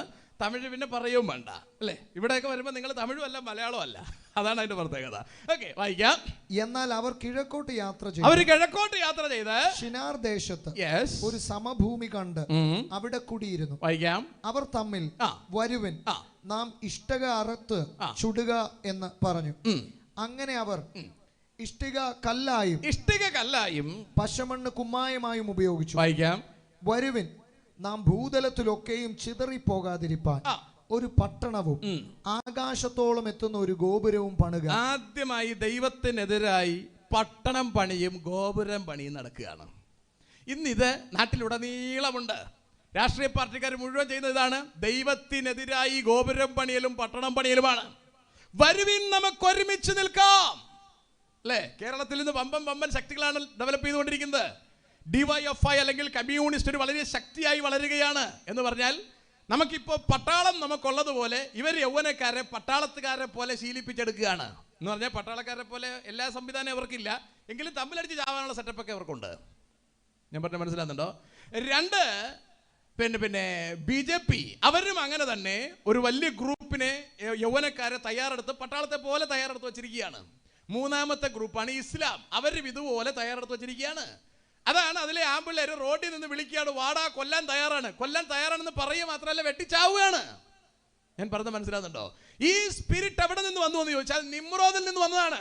നിമ്രോദാണ് പറഞ്ഞത്, വരുവീൻ നാം ചിതറാതിരിക്കാൻ നമുക്ക് ഒരുമിച്ച് നിൽക്കാം, നമുക്കൊരു ഗോപുരം പണിയാം, നമുക്കൊരു പേരുണ്ടാക്കാം. ഈ പേരുണ്ടാക്കാനുള്ള യുദ്ധം തുടങ്ങിയത് നിമ്രോദിൽ നിന്നാണ്. ഈ മനുഷ്യനും കൊല്ലപ്പെട്ടതാണ്. അപ്പൊ ആദ്യത്തെ വീരനും കൊല്ലപ്പെട്ടതാണ്. തല വേറെ കാല് വേറെ വ്യത്യസ്ത സ്ഥലങ്ങളിൽ കൊണ്ടുവന്നാണ് കുഴിച്ചിട്ടത്. അതുപോലെ ആ വില്ലന്റെ ഭൂതം കയറിയ എല്ലാവരും അങ്ങനെ തന്നെയാണ് ചാകുന്നത്. ഞാൻ പറഞ്ഞ് ഗ്രഹിക്കുന്നുണ്ടോ? ഈ പറഞ്ഞ സാധനങ്ങളെല്ലാം അതാണ്. ഇവിടെ വില്ലന്മാര് വീരന്മാരെന്നൊക്കെ പറഞ്ഞ് അവർ കൂട്ടായിട്ടേ വരത്തുള്ളൂ. ഒറ്റയ്ക്ക് ദൂരത്തിന് അടിക്കാൻ പോകുമല്ലോ. കാരണം അങ്ങനെ പോകാനുള്ള ആംബിയർ അവർക്കില്ല. കൂട്ടത്തോടെ പോകത്തുള്ളൂ. മാക്സിമം ആൾ ശക്തിയാണ് അവരുടെ പ്രത്യേകത. ആള് കൂട്ടമായിട്ട് പോവുക, ബഹളം വെക്കുക. ഞാൻ പറഞ്ഞത് മനസ്സിലാകുന്നുണ്ടോ? നമുക്ക് ആള് കൂട്ടായിട്ട് പോകാനും വയ്യ. ഇതൊന്നും നമ്മളെ ഏൽപ്പിച്ചിരിക്കുന്ന പണിയല്ല. നമ്മളെ കർത്താവ് ഏൽപ്പിച്ചിരിക്കുന്നത് ക്രിസ്തു മരിച്ചടക്കപ്പെട്ട് ഉയർത്തക്കര ചെന്നതുപോലെ മരിച്ചടക്കപ്പെട്ട് ഉയർത്തെഴുന്നേറ്റ് അക്കരെ ചെല്ലാൻ. Price the Lord. ചെന്നായ്ക്കട നടുവിൽ കുഞ്ഞാടിനെ പോലെ ഞാൻ നിങ്ങളെ അയക്കുന്നു എന്നാ പറഞ്ഞിരിക്കുന്നത്. അതാ നമ്മളെല്ലാം അടികൊള്ളാൻ കണക്കിന് നടക്കുന്നത്. ആരടിച്ചാലും ഒന്നും പറയല, തലയെ കൊട്ടിയാലും ഒന്നും പറയല, ചീത്ത വിളിച്ചാലും ഒന്നും പറയല. നമ്മളെ പണ്ടത്തെ ആൾക്കാരാണെങ്കിൽ നമ്മൾ ചീത്ത പറഞ്ഞ വിടുവോ? ചിലരും എപ്പോഴും വിടുകയല്ല അല്ലേ? അതെ, എന്നെയൊക്കെ പണ്ട് ചീത്ത വിളിച്ചാൽ വീട്ടിൽ പോകത്തൊന്നുമില്ല. സ്വതന്ത്രം. ഇപ്പൊ പിന്നെ എന്ത് വിളിച്ചാലും നമുക്കൊരു കുഴപ്പമില്ല. പിടിച്ചേർത്ത് അടിയെന്നാലും നമ്മൾ കൊണ്ടുപോകും. കാരണം വയ്യാത്തോണ്ടല്ല, നമ്മൾ അങ്ങനെ ആയിപ്പോയി അല്ലേ? ഇവിടെ ഇരിക്കുന്ന ഒരുപാട് പേര് അങ്ങനെ ആയിപ്പോയി. എനിക്ക് ഒരുപാട് ആൾക്കാരറിയാം ഭയങ്കര വില്ലന്മാരായിരുന്നാണ്. കർത്താവിന്റെ വചനം അവരെ സോഫ്റ്റ് ആക്കി. സ്വതന്ത്രം. നമുക്കൊരു ക്യാപ്റ്റൻ സാമുവൽ ഉണ്ടായിരുന്നു. പട്ടാളത്തിലെ ക്യാപ്റ്റൻ ആയിരുന്ന മനുഷ്യനാണ്. ക്യാപ്റ്റൻ എന്ന് പറഞ്ഞാൽ റാങ്ക് പിടിയിട്ടുണ്ടല്ലോ, ഹൈ റാങ്കിലിരുന്ന മനുഷ്യനാ. ആ മനുഷ്യൻ നോർത്ത് ഇന്ത്യയിലെ തെരുവുകളിൽ മുഴുവൻ അടി കൊണ്ടിട്ടുണ്ട്. സ്വതന്ത്രം മുഴുവൻ അടി ഉണ്ട്. അടിക്കാൻ വന്നവനൊക്കെ വെറും നിസാരന്മാരാണ്. പട്ടാളത്തിലെ ക്യാപ്റ്റൻ ആയിരുന്ന മനുഷ്യൻ യേശുവിന്റെ രക്തത്താൽ വീണ്ടെടുക്കൽ പ്രാപിച്ചു എന്ന ഒറ്റ കാരണത്താൽ തെരുവ് ദണ്ഡികളുടെ അടി കൊള്ളാൻ വേണ്ടി നിന്നുകൊടുത്ത അനുഭവം ആ മനുഷ്യനുണ്ട്. ആ മനുഷ്യൻ ഇന്ന് ഈ ശരീരത്തെ ജയിച്ച് അക്കര നാട്ടിലേക്ക് ചെന്ന് പറ്റിയിരിക്കുന്നു. സ്തോത്രം. മറ്റവന്മാരിവിടെ നരകിച്ച് കിടക്കുകയാണ്. ഞാൻ പറഞ്ഞത് ഗ്രഹിക്കാൻ പറ്റുന്നുണ്ടോ? അതുകൊണ്ട് ഭക്തന്മാരൊക്കെ അവരുടെ ശരീരത്തെ പിടിച്ചടക്കി അക്കര നാട്ടിൽ ചെന്നെത്താൻ തയ്യാറായി നിൽക്കുകയാണ്. സ്തോത്രം. ഞാൻ താഴേക്ക് വരികയാണ്. അപ്പൊ ഇവിടെ മല്ലന്മാർ ചേർന്ന് നിന്നിട്ട് പറയാം, വരുവീൻ, നമുക്ക് വലിയൊരു ഗോപുരം പണിയാം, വലിയൊരു വീട് വെക്കാം, നമുക്കൊരു പേരിടാം. കർത്താവ് അവിടെ ചെന്നു ഇവരുടെ ഭാഷ അങ്ങ് കലക്കി. ആദ്യം കർത്താവ് ചെയ്ത പരിപാടി അതാണ്, ഭാഷ കലക്കി. അപ്പോൾ ഇവൻ പറയുന്നത് അങ്ങോട്ടും ഇങ്ങോട്ടും ആർക്കും മനസ്സിലാകുന്നില്ല. തെക്കും വടക്കും തിരിയുന്നില്ല എന്ന് പറഞ്ഞ പോലെ ഇവർക്ക് തിരിയുന്നില്ല. സ്വതന്ത്രം അല്ലേ? അവസാനം ഇവർ തന്നെ തമ്മിൽ തല്ലിപ്പിരിഞ്ഞ് വ്യത്യസ്ത ദേശങ്ങളിലേക്ക് ഇവർ ചിതറിപ്പോയി. അങ്ങനെയാണ് നിമ്രോദിന്റെ കാലത്ത്, നോഹയുടെ മകൻ ഹാമിന്റെ മകൻ നിമ്രോദിന്റെ കാലത്ത് രാഷ്ട്രീയ മതം ജാതി എന്നൊരു സ്പ്ലിറ്റ് അവിടെ ഉണ്ടായി. അതിന്റെ താഴെ നിന്ന് ശേമിന്റെ തലമുറയിൽപ്പെട്ട അബ്രഹാമിനെയാണ് ദൈവം വിളിച്ചു വേർതിരിച്ച് ദൈവത്തിന്റെ സ്വന്തം മക്കളായി മാറ്റുന്നത്. സ്വതന്ത്രം. മനസ്സിലാണ്ടോ? ബാക്കി എല്ലാത്തിനെയും പുറത്ത് തള്ളി. നമ്മളൊക്കെ ഈ പുറത്ത് തള്ളപ്പെട്ട ഗ്രൂപ്പിലുള്ളതാണ്. ചിലർ പറയുന്നു നമ്മൾ അബ്രഹാമിന്റെ വെപ്പാട്ടി കെതൂറയുടെ മക്കളാണെന്ന് പറയുന്നുണ്ട്. ശരിയാണോ എന്ന് എനിക്കറിയില്ല. ഉൽപ്പത്തി പുസ്തകം 25-ാം അധ്യായം 1-2 വാക്യം ഒന്ന് വായിക്കാവോ? ഉൽപ്പത്തി പുസ്തകം 25-ാം അധ്യായം 1-2 വാക്യങ്ങൾ. കൃപ. അബ്രഹാം വേറൊരു ഭാര്യയെ പരിഗ്രഹിച്ചു. അവൾക്ക് കെതൂറ എന്ന പേർ. വായിക്കാം. അവൾ സിമ്രാൻ, യൊക്ഷാൽ, മെഥാൻ, മിദ്യാൻ, ഇഷ്ബാക്ക്. ഇതിൽ മിദ്യാനാണ് ഇന്ത്യക്കാരെന്ന് ഒരു പൊതുവിൽ ഒരു ധാരണയുണ്ട്. ആണോന്ന് എനിക്കറിയില്ല. സ്വതന്ത്രം ആണെങ്കിൽ നമ്മൾ മിദ്യാന്യരായിരിക്കാനാണ് സാധ്യത. അതിലും 4 ഗ്രൂപ്പ് ഉണ്ട്. ബ്രാഹ്മണൻ, ക്ഷത്രിയൻ, വൈശ്യൻ, ശൂദ്രൻ. ഇങ്ങനെ 4 ഐറ്റം ഉണ്ട്. പിന്നെ എന്താ പറയുക, ഡച്ചുകാർ, പോർച്ചുഗീസുകാർ, ഇങ്ങനെ പല ആൾക്കാർ ഇവിടെ വന്നു. ഇതെല്ലാം കൂടെ കുഴഞ്ഞ് മറിഞ്ഞ് ഇപ്പോൾ വ്യത്യസ്ത കളറാണ്. അതാണ് നമ്മളെല്ലാവരും കൂടെ പല കളറിലിരിക്കുന്നത്, തോരണം കെട്ടിയതുപോലെ. സ്വതന്ത്രം. അതുകൊണ്ട് ഇതിപ്പോൾ എവിടെ നിന്നാണ് ഏത് കമ്പനിയാണെന്നൊന്നും അറിയാല, വരുന്നെടുത്ത് വെച്ച് കാണാം. ഏതായാലും 10-70 കൊല്ലം ജീവിക്കാൻ വേണ്ടി കമ്പനി നോക്കിയിട്ട് എന്താണ് കാര്യം അല്ലേ? അതുകൊണ്ട് വരുന്നെടുത്ത് വെച്ച് കാണാം. ഞാൻ പറഞ്ഞ ഗ്രഹിക്കുന്നുണ്ട്. അപ്പോ ദൈവം ഈ ജാതികളെല്ലാം പുറത്തു തള്ളി. ഈ ഒരു ജാതി കർത്താവിന് വേണ്ട എല്ലാത്തിനെയും പുറത്തു തള്ളി. എന്നിട്ട് കർത്താവ് അബ്രഹാമിനെ ഊരിൽ ചെന്ന് വിളിച്ചു. ഊര് ഇന്നത്തെ ഇറാഖാണ്. ഇറാഖിൽ യൂഫ്രട്ടീസ് ടൈഗ്രീസ് നദിയുടെ കരയിൽ ഊര് എന്ന് പറഞ്ഞൊരു കൊച്ചു ഗ്രാമമുണ്ട്. പട്ടണം എന്ന് പറയുന്നുണ്ട്, കൊച്ചു പട്ടണം. ആ പട്ടണത്തിൽ ചെന്ന് നല്ല ഉഷാർ വിഗ്രഹം വിറ്റുകൊണ്ടിരുന്ന മനുഷ്യനായിരുന്ന അബ്രഹാമിനെ കർത്താവ് വിളിച്ചിട്ട് പറഞ്ഞു, മോനെ നീ എൻ്റെ കൂടെ നിൽക്കണം, ഞാൻ നിന്നെ അനുഗ്രഹിക്കാൻ പോവാണ്. അങ്ങനെയാണ് അബ്രഹാം കർത്താവിൻ്റെ കൂടെ ഇറങ്ങി തിരിച്ചത്. ആ അബ്രഹാമിനെ കർത്താവ് ദൈവത്തിൻ്റെ കൂടെ നിർത്താൻ ശ്രമിക്കുകയും അബ്രഹാമിനെ കൊണ്ടു നടക്കുകയും ചെയ്തു. പക്ഷെ പറ്റിയ പണി എന്താണെന്ന് ചോദിച്ചാൽ, അബ്രഹാമിന് തക്ക സമയത്ത് ഇസഹാക്ക് എന്ന കുഞ്ഞ് ജനിക്കാതെ പോയപ്പോൾ അബ്രഹാമിനോട് ഭാര്യ പറഞ്ഞു, സാറ പറഞ്ഞു കൊടുത്തു, ഹാഗാറിലൊരു കൊച്ചു ജനിക്കട്ടെ. അവിടെ ജോലിക്ക് വന്ന പെണ്ണാണ്, മിസ്രൈമിലുള്ള ഒരു പെണ്ണാണ്, അതിൽ കൊച്ചു ജനിക്കട്ടെ. പഴയ കാലത്തിൽ അങ്ങനെയൊക്കെ സിസ്റ്റം ഉണ്ട്. സ്വതന്ത്രം. അങ്ങനെ ഹാഗാറിലൊരു കൊച്ചങ്ങ് ഇയാളുടെ കുടുംബത്തിൽ ജനിച്ചു. ജനിക്കാൻ പാടില്ലാത്തതായിരുന്നു, അങ്ങനെ ഒരു കൊച്ചു ജനിച്ചു. സ്വതന്ത്രം. അങ്ങനെ ഒരു കൊച്ചു ജനിച്ചു വരുന്നത് ഒരു ഗതികേടായിട്ട് വരികയാണ്. 16-ാം അധ്യായമാണ്. ഞാൻ 2 വാക്യം അതിനെക്കുറിച്ചും വായിച്ചോട്ടെ. എന്തായാലും നമ്മൾ മെനക്കെട്ടല്ലോ, 2 വാക്യം കൂടെ നമുക്ക് വായിക്കാം. 16-10 വായിക്കൂ. യഹോവയുടെ ദൂതൻ പിന്നെയും അവളോട്, 8 തൊട്ടൊന്ന് വായിക്കൂ. സാറായിയുടെ ദാസിയായ ഹാഗാറെ, നീ എവിടെ നിന്ന് വരുന്നു, എങ്ങോട്ട് പോകുന്നു എന്ന് ചോദിച്ചു. വായിക്കാം. അതിനവൾ, ഞാൻ എന്റെ യജമാനത്തി സാറായിയെ വിട്ട് ഓടിപ്പോവുകയാകുന്നു എന്ന് പറഞ്ഞു. യഹോവയുടെ ദൂതൻ അവളോട്, നിന്റെ യജമാനത്തിയുടെ അടുക്കൽ മടങ്ങിച്ചെന്ന് അവൾക്ക് കീഴടങ്ങിയിരിക്ക എന്ന് കൽപ്പിച്ചു. യഹോവയുടെ ദൂതൻ പിന്നെയും അവളോട്, ഞാൻ നിന്റെ സന്തതിയെ ഏറ്റവും വർദ്ധിപ്പിക്കും, അത് എണ്ണിക്കൂടാതെ വണ്ണം പെരുപ്പമുള്ളതായിരിക്കും. വലിയ സന്തോഷമായി. അത് എണ്ണിക്കൂടാതെ വണ്ണം പെരുപ്പമുള്ളതായിരിക്കും. നീ ഗർഭിണിയല്ലോ, നീ ഒരു മകനെ പ്രസവിക്കും. യഹോവ നിന്റെ സങ്കടം കേൾക്കൊണ്ട് അവൻ ഇശ്മായേൽ എന്ന് പേർ വിളിക്കണം. അവൻ കാട്ടുകഴുതയെ പോലെയുള്ള മനുഷ്യനായിരിക്കും. ഈ ഇസ്മായേലിൽ നിന്നാണ് ആരബ്സ് വരുന്നത്, അറബികൾ വരുന്നത്. അതിൽ നിന്നാണ് നമ്മൾ ഈ പറയുന്ന മുഹമ്മദ് വന്നിരിക്കുന്നത്. അതിൽ നിന്നാണ് ഞാൻ നേരത്തെ പ്രസംഗിച്ച മുഴുവൻ പ്രശ്നങ്ങളും ഉണ്ടായിട്ടുള്ളത്. ആ പാർട്ടിയെ കുറിച്ച് ഇവിടെ ദൂതൻ ഹാഗാറിന്റെ അടുത്ത് പറയുകയാണ്, നിനക്കൊരു മോനുണ്ട്, മിടുക്കനായ മോനാണ്, പക്ഷെ കാട്ടുകഴുതയാണ്. ഞാൻ പറഞ്ഞത് മനസ്സിലാകുന്നുണ്ടോ? അപ്പൊ കാട്ടുകഴുതയെ മെരുക്കി കൊണ്ടുപോയാലേ പറ്റത്തുള്ളൂ. നമ്മളാരും മെരുക്കിയില്ല, സംഭവം കയ്യിൽ നിന്ന് പോയി അല്ലേ. പണ്ട് ഈ പശു കയറൂരി പോകുന്നൊരു പരിപാടിയുണ്ട്, ഇതിനെ പിടിക്കാൻ വലിയ പാടാണ് അല്ലേ. ഞങ്ങളുടെയൊക്കെ നാട്ടിൽ പണ്ട് പശു വളർത്തലുണ്ടായിരുന്നു ഞങ്ങളൊക്കെ. ഇത് കയറൂരി പൊക്കഴിഞ്ഞാൽ ചിലപ്പോൾ അങ്ങ് മരിച്ചിൻ്റെ ഇടയിൽ കയറും. മരിച്ചിൻ്റെ ഇടയിൽ കയറി കഴിഞ്ഞാൽ കംപ്ലീറ്റ് ചവിട്ടി മറിച്ചില്ല, അവനെ പിടിക്കാൻ വലിയ പാടാണ്. അതുപോലെ കാട്ടുകഴുത കയ്യിൽ നിന്ന് പോയിരിക്കുകയാണ്, ഇനി പിടിക്കുക വലിയ പാടാണ്. സ്തോത്രം. മനസ്സിലായവർക്ക് സ്തോത്രം, മനസ്സിലാവാത്തവർക്ക് സ്തോത്രം. താഴോട്ട് വായിക്കേ. അവന്റെ കൈ എല്ലാവർക്കും വിരോധമായി. കണ്ടോ, അവന്റെ കൈ എല്ലാവർക്കും വിരോധമായിരിക്കും. എത്ര കറക്റ്റ് ആണെന്ന് നോക്കിയേ. എല്ലാവർക്കും വിരോധം അല്ലേ. അതല്ലേ ഇവിടെ ചെറുക്കൻ തോളത്ത് കയറിയത് വിളിക്കാം, മര്യാദയ്ക്ക് മര്യാദയ്ക്ക് മര്യാദയ്ക്ക് ജീവിച്ചോ ഇല്ലെങ്കിൽ കൊന്നുകളയുമെന്ന്. കൊച്ചു ചെറുക്കനെ അല്ലേ. രാഷ്ട്രത്തിന്റെ നേതാക്കന്മാർ പോലും ഒന്നും സംസാരിക്കില്ലെന്ന് നിങ്ങൾ അറിയണം. നിസ്സാരമായി ഇതിനെ കാണരുത്. എന്താ സംസാരിക്കുന്നത് ചോദിച്ചാൽ vote bank, what is the power, അത് അവരുടെ കൈക്കലായിരിക്കുന്നു. താമസമിന ഇവിടെയുള്ള ക്രിസ്ത്യാനിയും ഹിന്ദുവും അടക്കം ഏതു വസ്ത്രം ധരിക്കണമെന്ന് ഇതുപോലുള്ള പിള്ളേരെ തോളിക്കയറിയിരുന്ന് പറയുന്ന കാലം വരും. അന്ന് കണ്ണു തുറന്നാൽ പോരാ. ഞാൻ ആദ്യം ഓർപ്പിച്ചതുപോലെ ഇപ്പോഴെങ്കിലും കണ്ണു തുറക്കണം. I think it can be the last chance. If you lose it, you will lose your life. സ്വതന്ത്രം അത് നിങ്ങൾ തിരിച്ചറിഞ്ഞിരിക്കണം. വായിക്കേ. അവന്റെ കൈ എല്ലാവർക്കും വിരോധമായും എല്ലാവരുടെയും കൈ അവന് വിരോധമായും. എല്ലാവരുടെയും കൈ അവന് വിരോധമാകും. അത് എരന്ന് മേടിക്കുന്നതാണ്. വായിക്കാം. അവൻ തന്റെ സകല സഹോദരന്മാർക്കും എതിരെ പാർക്കും. കണ്ടോ, സകല സഹോദരന്മാർക്കും എതിരെ പാർക്കും എന്നരുളി ചെയ്തു. വായിക്കേ. എന്നാറെ അവൾ എന്നെ കാണുന്നവനെ ഞാൻ ഇവിടെയും കണ്ടുവോ എന്ന് പറഞ്ഞ് തന്നോട് അരുളി ചെയ്ത യഹോവയ്ക്ക് ദൈവമേ നീ എന്നെ കാണുന്നു എന്ന് പേർ വിളിച്ചു. അതുകൊണ്ട് ആ കിണറ്റിന് മതി മതി മതി മതി. ഇനി 17:20 വായിക്കൂ, സമയമില്ലാത്തതുകൊണ്ട്. ഇശ്മയേലിനെ കുറിച്ചും ഒരു കാര്യം വായിക്കേ. 19 തൊട്ടൊന്ന് വായിക്കേ. സോറി. അതിന് ദൈവം അരുളി ചെയ്തത് അല്ല, നിന്റെ ഭാര്യയായ സാറാ തന്നെ നിനക്കൊരു മകനെ പ്രസവിക്കും. നിന്റെ ഭാര്യയായ സാറാ തന്നെ നിനക്കൊരു മകനെ പ്രസവിക്കും. നീ അവൻ ഇസ്ഹാക്ക് എന്ന് പേരിടണം. കണ്ടോ, വളരെ കൃത്യമായിട്ട് കർത്താവ് അബ്രഹാമിനോട് പറയുക, നിന്റെ ഭാര്യ സാറാ ഒരു മകനെ പ്രസവിക്കും, അവന് നീ ഇസഹാക്ക് എന്ന് പേരിടണം. ഇസ്രായേലിന്റെ സെലക്ഷനെ കുറിച്ചാണ് ഞാൻ ഈ പറയുന്നത് കേട്ടോ. എന്നിട്ടാണ് ആസാഫ് അവിടെ കരയുന്നത്, എന്റെ ജനം എന്റെ വാക്ക് കേട്ടെങ്കിൽ കൊള്ളായിരുന്നു. ഇവിടെ ഒരു കൊച്ചു സെലക്ഷനാണ് നടക്കുന്നത്. എന്നെയും നിങ്ങളെയും കർത്താവ് തെരഞ്ഞെടുത്തിരിക്കുന്ന ഇതുപോലൊരു ചെറിയ സെലക്ഷൻ അല്ല. തന്റെ ഏകജാതന്റെ രക്തം തന്നാണ് എന്നെയും നിങ്ങളെയും കർത്താവ് സെലക്ട് ചെയ്തിരിക്കുന്നത്. ഇവിടെ കർത്താവ് ഒരു ഉടമ്പടി മാത്രം വെച്ചാണ് സെലക്ട് ചെയ്യുന്നത്. എന്നെയും നിങ്ങളെയും സെലക്ട് ചെയ്ത് ഉടമ്പടി വെച്ചിട്ടല്ല, ക്രൂശിൽ പുതിയ നിയമം സ്ഥാപിച്ചുകൊണ്ടാണ്. അവിടേക്കാണ് ഞാൻ നിങ്ങളെ ഈ രാത്രിയിൽ കൊണ്ടുവരുവാൻ ആഗ്രഹിക്കുന്നത്. ഓക്കെ, വായിക്കാം. ഞാൻ അവനോടും അവന്റെ ശേഷം അവന്റെ സന്തതിയോടും എന്റെ നിയമത്തെ നിത്യ നിയമമായി ഉറപ്പിക്കും. ആ വാക്ക് വളരെ ശ്രദ്ധിക്കണം. ഇസ്ഹാക്കിനോടും അവന്റെ സന്തതിയോടും ഞാൻ നിത്യ നിയമമായി ശാശ്വത നിയമം ഉറപ്പിക്കും.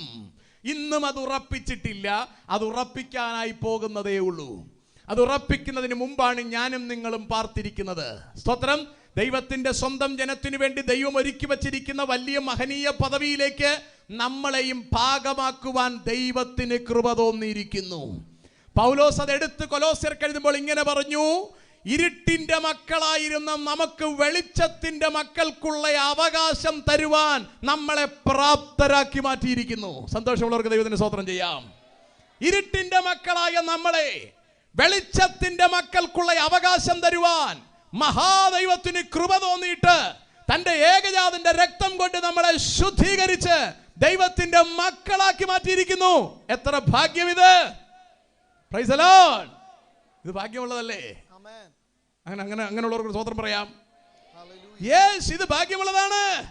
ഇത്ര മഹത്വമുള്ള പദവിയെ ഈ പുഴുക്കൽ കരുളാൻ, അങ്ങനെയാണ് പാട്ടുകാരൻ പറഞ്ഞത് അല്ലേ? ഇത്ര മഹത്വമുള്ള പദവി. നമ്മളൊക്കെ നശിച്ചു പോകേണ്ടുന്നവരായിരുന്നു. ഇജ്ജാതി കൂട്ടരുടെ പിറകെ നമ്മളും ജീവിച്ചിരുന്നു എങ്കിൽ നമ്മളൊക്കെ നശിച്ചു പോകേണ്ടുന്നവരായിരുന്നു. മഹാദൈവം തന്റെ കരുണയാൽ നമ്മളെ സ്നേഹിച്ചു, തന്റെ രക്തത്താൽ നമ്മെ വീണ്ടെടുത്തു, നമ്മെ രാജാക്കന്മാരും പുരോഹിതന്മാരുമാക്കി മാറ്റിയിരിക്കുകയാണ്. സ്തോത്രം. താഴേക്ക് വായിക്കാം.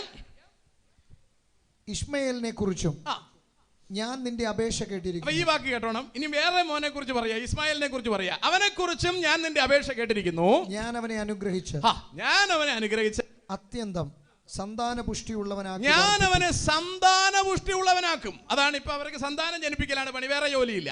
വായിക്കേ. അവൻ 12 പ്രഭുക്കന്മാരെ ജനിപ്പിക്കും. വായിക്കേ. ഞാൻ അവനെ വലിയൊരു ജാതിയാക്കും. എന്റെ നിയമം ഞാൻ ഉറപ്പിക്കുന്നതോ ഇനിയത്തെ ആണ്ട് ഈ സമയത്ത് സാറ നിനക്ക് പ്രസവിപ്പാനുള്ള ഇസഹാക്കിനോടാകുന്നു. ഇതാണ് മൊത്തം കലാപത്തിന്റെയും അടിസ്ഥാനം. കർത്താവ് പറയാ, എന്റെ നിയമം ഞാൻ ഉറപ്പിക്കുന്നത് എന്റെ ഭാര്യ സാറായ്ക്ക് അടുത്ത കൊല്ലം ഈ സമയം ജനിക്കാനിരിക്കുന്ന ഇസഹാക്കിനോടാ. ഇസ്മായിലിനെ ഞാൻ അനുഗ്രഹിക്കും. അവൻ ഈത്തപ്പഴം ഇഷ്ടം പോലെ കൊടുക്കും, പെട്രോൾ ഇഷ്ടം പോലെ കൊടുക്കും, പിള്ളേർ ഇഷ്ടം പോലെ കൊടുക്കും, എല്ലാ സെറ്റപ്പും കൊടുക്കും. പക്ഷേ നന്മ അത് ഞാൻ കൊടുക്കില്ല. ദൈവത്തിന്റെ സ്വന്തം ജനത്തിനും ദൈവം അവകാശമായി കൊടുത്ത നന്മ പിടിച്ചു പറ്റാനാണ് AD 500 മുതൽ നടക്കുന്ന തീവ്രമായ യുദ്ധം. അതിന്റെ പുറകിലും ഒരുപാട് യുദ്ധമുണ്ട്. ആ ഭാഗത്തേക്ക് എങ്ങും എനിക്ക് കടക്കാൻ ഇന്നോ നാളെയോ ആവില്ല. ഞാൻ പറഞ്ഞ കാര്യങ്ങൾ നിങ്ങൾക്ക് മനസ്സിലാകുന്നു എന്ന് ഞാൻ പ്രത്യാശിക്കുകയാണ്. അപ്പൊ തീവ്രമായി ദൈവം അബ്രഹാമിന്റെ അവകാശ സന്തതിക്ക് കൊടുത്തിരുന്ന അവകാശങ്ങളെ പിടിച്ചെടുക്കുവാൻ വേണ്ടി, ഇസ്രായേലിനെ ഉന്മൂലനാശം വരുത്തുവാൻ വേണ്ടി ഭഗീരഥ പ്രയത്നം ചെയ്തുകൊണ്ടിരിക്കുകയാണ് പൈശാചിക ശക്തികൾ. അബ്രഹാമിന് ഇസഹാക്ക് വരുന്നതിന് മുമ്പേ ഇസ്മായേലിനെ അവിടെ കൊണ്ടെത്തിച്ചു പിശാച്. ഇസഹാക്കിൽ നിന്ന് യാക്കോബ് വരുന്നതിന് മുമ്പേ ഏശാവിനെ പുറത്തിറക്കുന്നു പിശാച്.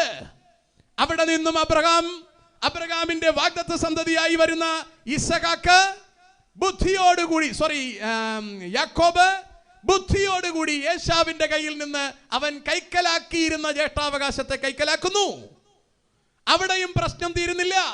യാക്കോബിൽ നിന്ന് ദൈവം തിരഞ്ഞെടുത്ത മകൻ ജനിക്കാൻ വരുന്നു. ജനിക്കേണ്ടത് റാഹേലിലാണ്. റാഹേലിനെ യാക്കോബ് ആഗ്രഹിച്ചു എങ്കിലും ആ യാക്കോബിന് റാഹേലിനെ കൊടുക്കാതെ ലാബാൻ സുന്ദരൻ പണി കൊടുക്കുന്നു, കൊടുക്കുന്നു. അവിടെയും യാക്കോബ് പതർന്നില്ല. യാക്കോബ് പിടിച്ചു നിന്ന് 14 കൊല്ലം ആടിനെ വളർത്തിയിട്ട് താൻ ഉദ്ദേശിച്ച ഭാര്യയെ കൈക്കലാക്കുന്നു. അതിൽ കുട്ടി ജനിക്കുന്നില്ല.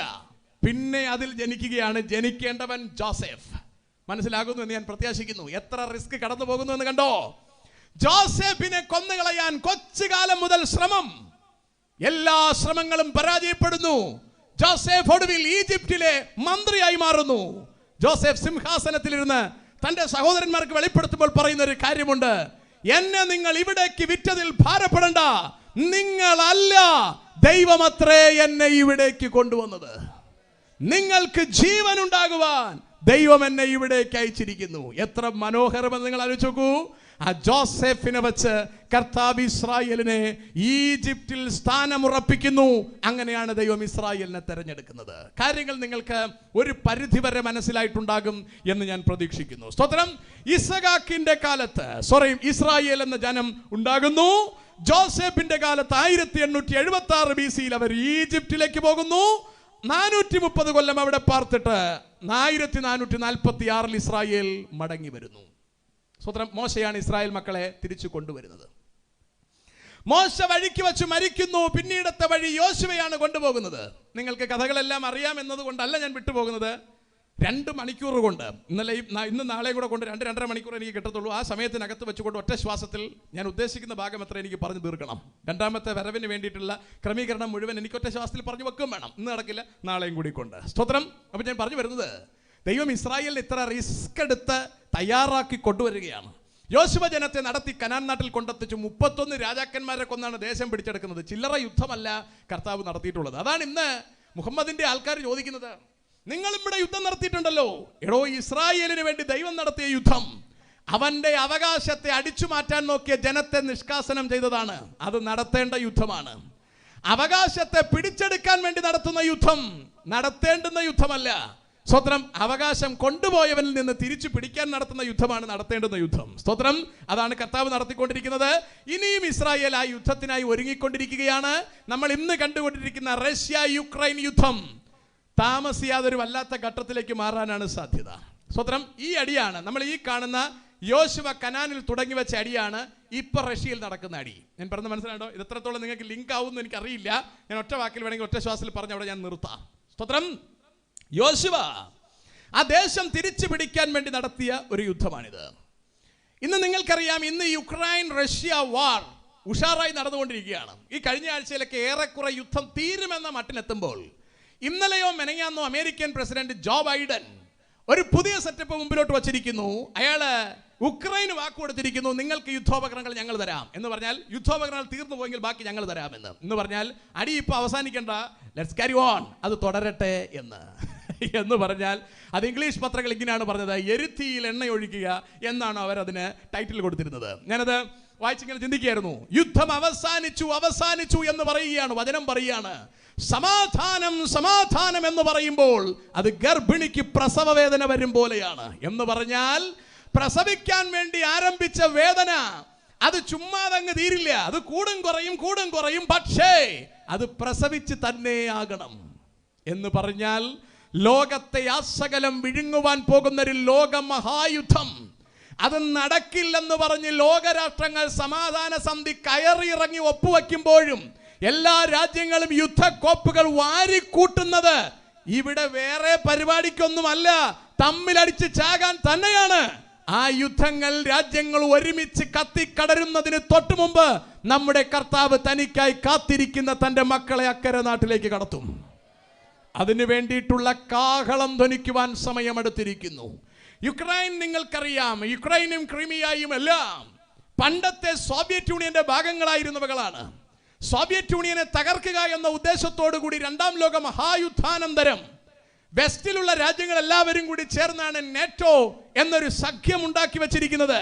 സ്വതന്ത്രം North Atlantic Treaty Organization, NATO എന്ന് പറയുന്ന ടീം ഉണ്ടാക്കിയെടുത്തിരിക്കുകയാണ്. അതിലിപ്പോൾ ഉക്രൈനെ കൂടി അവർ ചേർക്കുന്ന ഒരു സെറ്റപ്പിലേക്ക് കഥകൾ മുമ്പിലേക്ക് വന്നിരിക്കുന്നു. സ്വതന്ത്രം അന്ന് മുതലാണ് സോവിയറ്റ് യൂണിയൻ തകർന്നു പോയത്. എന്ന് പറഞ്ഞാൽ പഴയ റഷ്യ തകർന്നു പോയത് 1999 റഷ്യയുടെ സ്ഥാനാധിപതിയായി, നേതാവായി, ഭരണാധിപനായി വ്ളാഡിമിർ പുടിൻ വരുന്നതിന്റെ അന്ന് മുതലുള്ള അദ്ദേഹത്തിന്റെ എല്ലാ പ്രസംഗങ്ങളിലും അദ്ദേഹം ഉദ്ധരിക്കുന്ന ഒരു പദമുണ്ട്, ഞാൻ റഷ്യയെ സോവിയറ്റ് യൂണിയനാക്കി മടക്കിക്കൊണ്ടുവരും, അതിനുവേണ്ടി ഞാൻ എന്തും ചെയ്യും. അതിനുവേണ്ടിയാണ് ചുറ്റുപാടുമുള്ള രാജ്യങ്ങളെ അയാൾ പിടിച്ചടക്കാൻ ശ്രമിക്കുന്നത്. അതിന്റെ ഭാഗമായിട്ടാണ് ഉക്രൈനെ പിടിച്ചെടുക്കുവാനുള്ള ശ്രമം നടത്തിയത്. വാസ്തവത്തിൽ വമ്പൻ രാജ്യമായിരിക്കുന്ന റഷ്യക്ക് ഉക്രൈനെ പിടിച്ചടക്കാൻ ഒരുപാട് ദിവസമൊന്നും വേണ്ട, ഇത്രയും മണിക്കൂറുകളും വേണ്ട. പക്ഷേ കൂനിന്മേൽ കുരു എന്ന് പറഞ്ഞതുപോലെ ഉക്രൈനെ പിടിക്കാൻ തുടങ്ങിയതിന്റെ അന്ന് മുതൽ റഷ്യക്ക് സ്വസ്ഥത ഉണ്ടാകുന്നില്ല. ഉക്രൈൻ ഒരു കൊച്ചു രാഷ്ട്രമാണെങ്കിലും ഉക്രൈന്റെ പുറകിൽ അമേരിക്ക അടങ്ങുന്ന വമ്പൻ രാഷ്ട്രങ്ങൾ അണിനിരന്നിരിക്കുകയാണ്. ഉക്രൈനെ പഴയതുപോലെ അടിക്കാനൊക്കില്ല.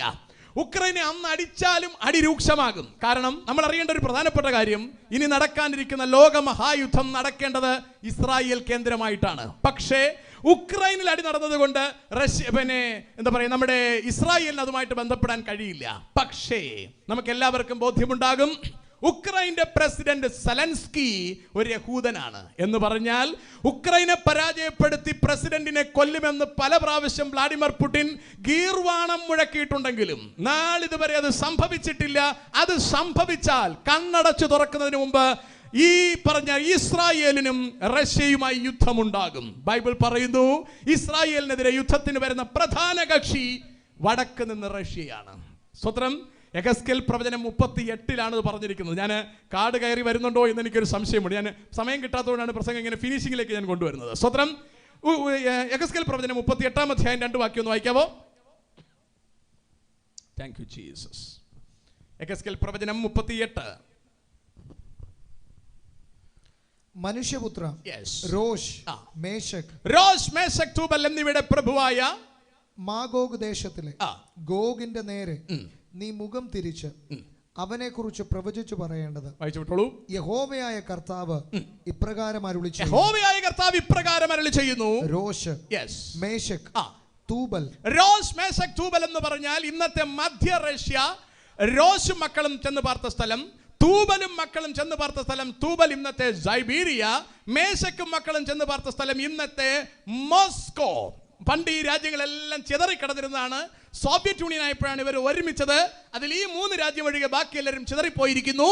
ഈ 3 രാജ്യങ്ങളെ പ്രത്യേകിച്ച് ഫോക്കസ് ചെയ്താണ് ഈ പഴയ നിയമത്തിൽ, എന്ന് പറഞ്ഞാൽ BC 500 യെഹെസ്കേൽ എഴുതി വച്ചിരിക്കുന്നത്, രോഷ്, മേശക്, തൂബൽ എന്നിവയുടെ പ്രഭുവായ റഷ്യേ, ഞാൻ നിനക്ക് വിരോധമായിരിക്കുന്നു. സ്വതന്ത്രം ഇനി വായിക്കാം. വായിക്കേ. ഞാൻ നിന്നെ വഴി തെറ്റിച്ച് നിന്റെ താടിയലിൽ ചൂണ്ടൽ കൊളുത്തി നിന്നെയും നിന്റെ സകല സൈന്യത്തെയും. എത്ര മനോഹരമായിരിക്കും നോക്കിയേ. റഷ്യയുടെ ആയുസിൽ വിചാരിച്ചിരുന്നിരിക്കില്ല എനിക്ക് ഇസ്രായേലുമായിട്ടൊരു അടി ഉണ്ടാക്കേണ്ടി വരുമെന്ന്. റഷ്യ സ്വാഭാവികമായും അവന്റെ പണ്ടുണ്ടായിരുന്ന രാഷ്ട്രമായിരുന്ന ഉക്രൈൻ അവന്റെ കൂടെ ചേർക്കാൻ നടത്തുന്ന ശ്രമത്തിനിടയിൽ അതിലെ പ്രധാനപ്പെട്ട കണ്ണിയായി അല്ലെങ്കിൽ തന്റെ ചൂണ്ടയായി കിടക്കുന്നത് ഉക്രൈന്റെ പ്രസിഡന്റായി കിടക്കുന്ന സെലൻസ്കി തന്നെ എന്താ പറയാ യഹൂദനാണ്. അപ്പൊ സ്വാഭാവികമായും പ്രസിഡന്റിനെ തൊടാതെ രാജ്യം പിടിക്കാനൊക്കില്ല, രാജ്യം പിടിക്കാതിരിക്കാനൊക്കില്ല. പിടിച്ചാൽ ഈ ചൂണ്ടൽ അയാളുടെ താടിക്ക് വീഴും.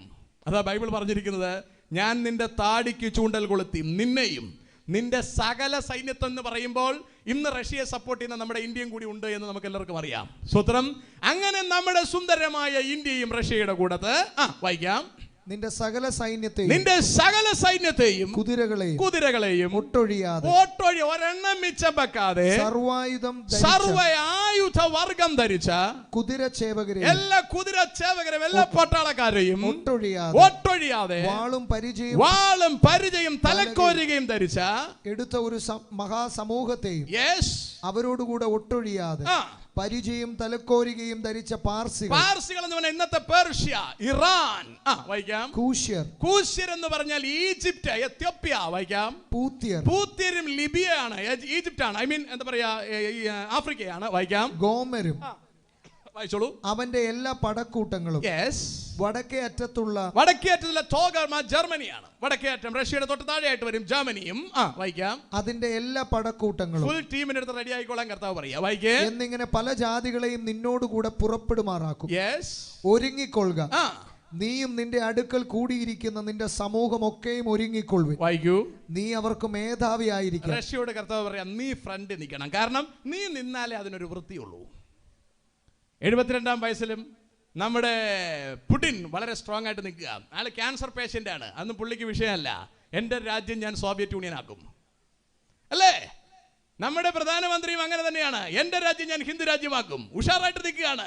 വചനം എന്താ പറയുന്നത്? ജാതി ജാതിയോടും രാജ്യം രാജ്യത്തോടും എതിർക്കും, തമ്മിൽ അടിച്ചാവും. ഇത് സംഭവിക്കുന്ന സമയം നമ്മുടെ കർത്താവിന്റെ കാഹളം ധ്വനിക്കും. Price the Lord. അതുകൊണ്ട് നമുക്കിനി കൂടിവരവുകൾ അനേകമില്ല. ഇനി ചിലപ്പോൾ അടുത്ത വർഷം ഒരു കൂടിവരവ് ഉണ്ടാവാനുള്ള സാധ്യതയുമില്ല. യുദ്ധം ആരംഭിക്കുന്നു എങ്കിൽ അത് ഉഷാറായി ലോകമഹായുദ്ധമായി മാറുന്നതിന്റെ തലേരാത്രിയിൽ നമ്മുടെ ഭാഗ്യനാട്ടിലേക്ക് നമുക്ക് പോകേണ്ടതുണ്ട്. നമ്മുടെ കർത്താവിന്റെ കാഹളം ധ്വനിക്കുവാൻ സമയമെടുത്തിരിക്കുന്നു. കരങ്ങളുയർത്തി നമ്മുടെ ദൈവത്തിന് മഹത്വം കരേറ്റാം. സ്തോത്രം. അപ്പൊ അതിനുവേണ്ടി തയ്യാറായിട്ടുണ്ടോ എന്നുള്ളതാണ് പ്രധാനപ്പെട്ട വിഷയം. അപ്പൊ ദൈവം ഇസ്രായേലിനെ തിരഞ്ഞെടുത്ത് ദൈവത്തിന്റെ സ്വന്തം ജനമായി വെച്ചു. കർത്താവ് അവിടെ സങ്കീർത്തനത്തിൽ പറഞ്ഞെന്താണ്?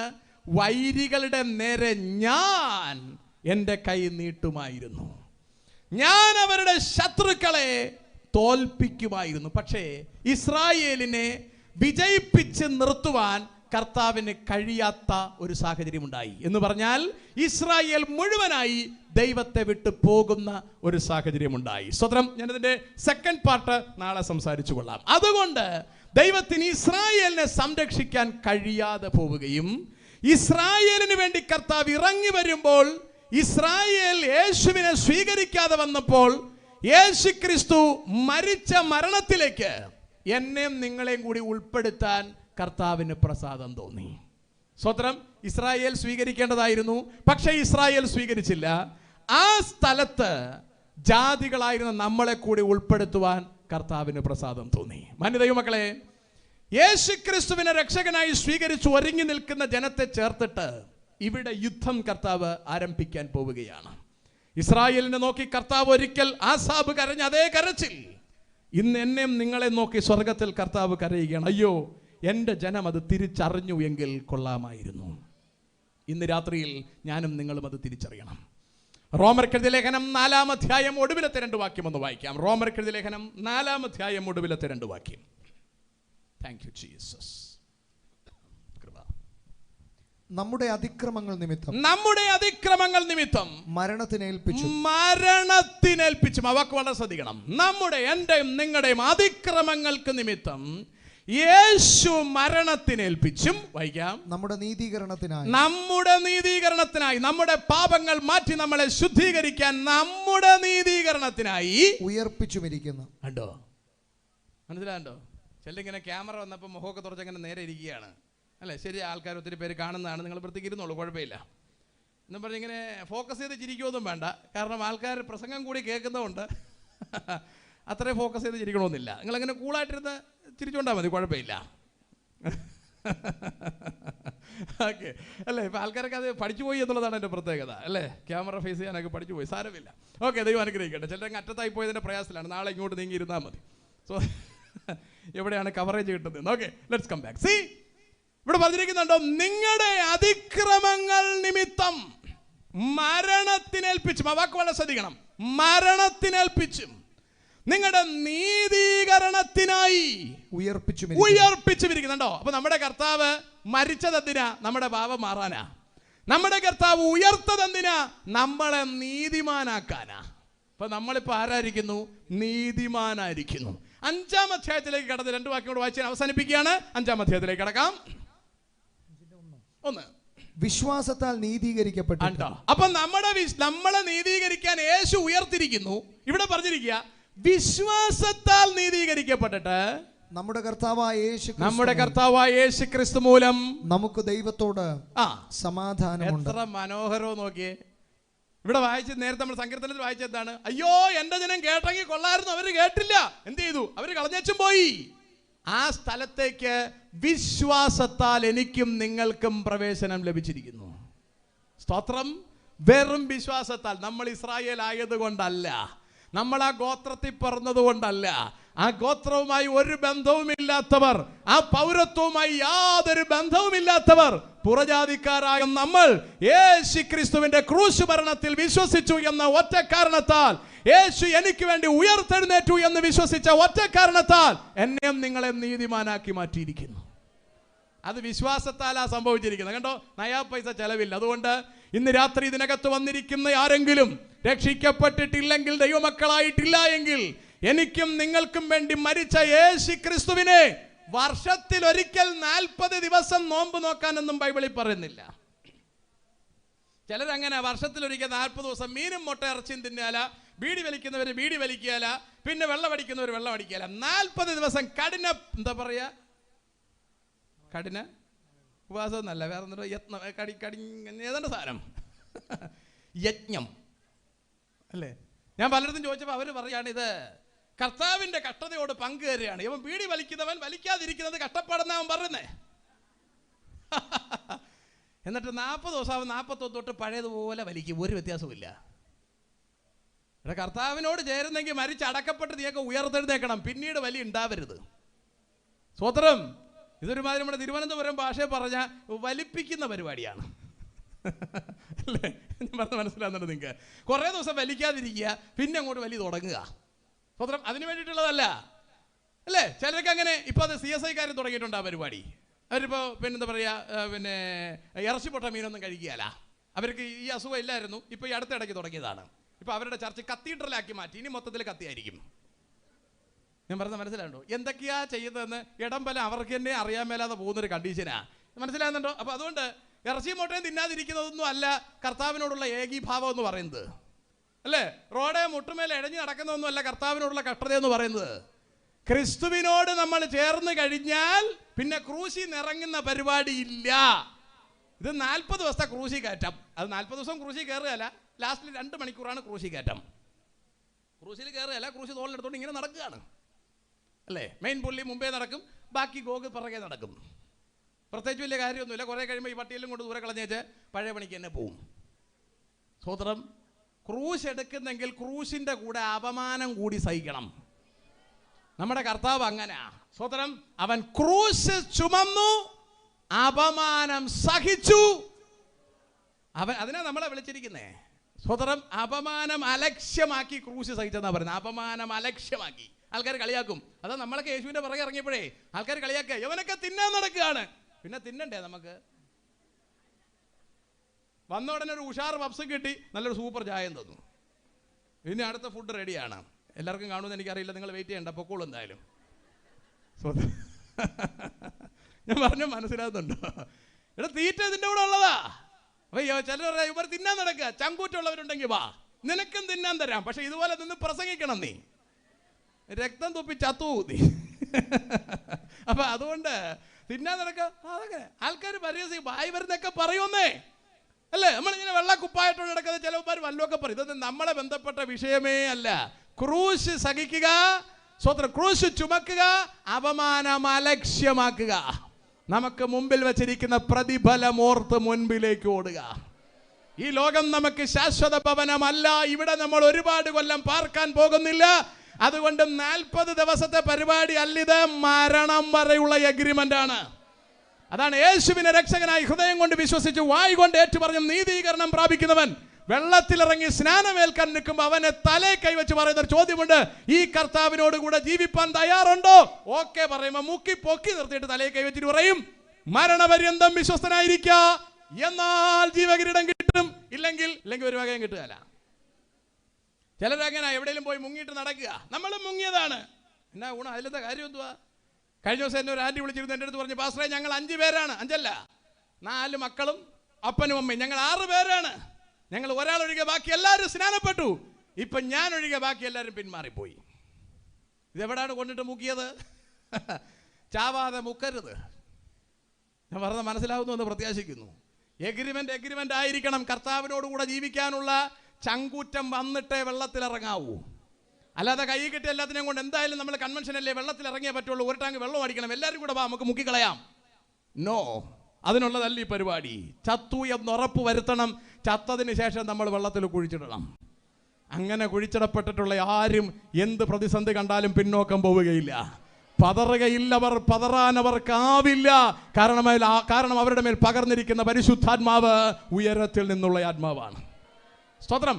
വിശ്വാസത്താൽ നീതീകരിക്കപ്പെട്ടിട്ട് ദൈവത്തോട് സമാധാനമുണ്ട്. എത്ര മനോഹരമെന്ന് നോക്കൂ. അടുത്ത വാക്യത്തിലേക്ക് വായിക്കാം, പെട്ടെന്ന് വായിച്ച് അവസാനിപ്പിക്കാം.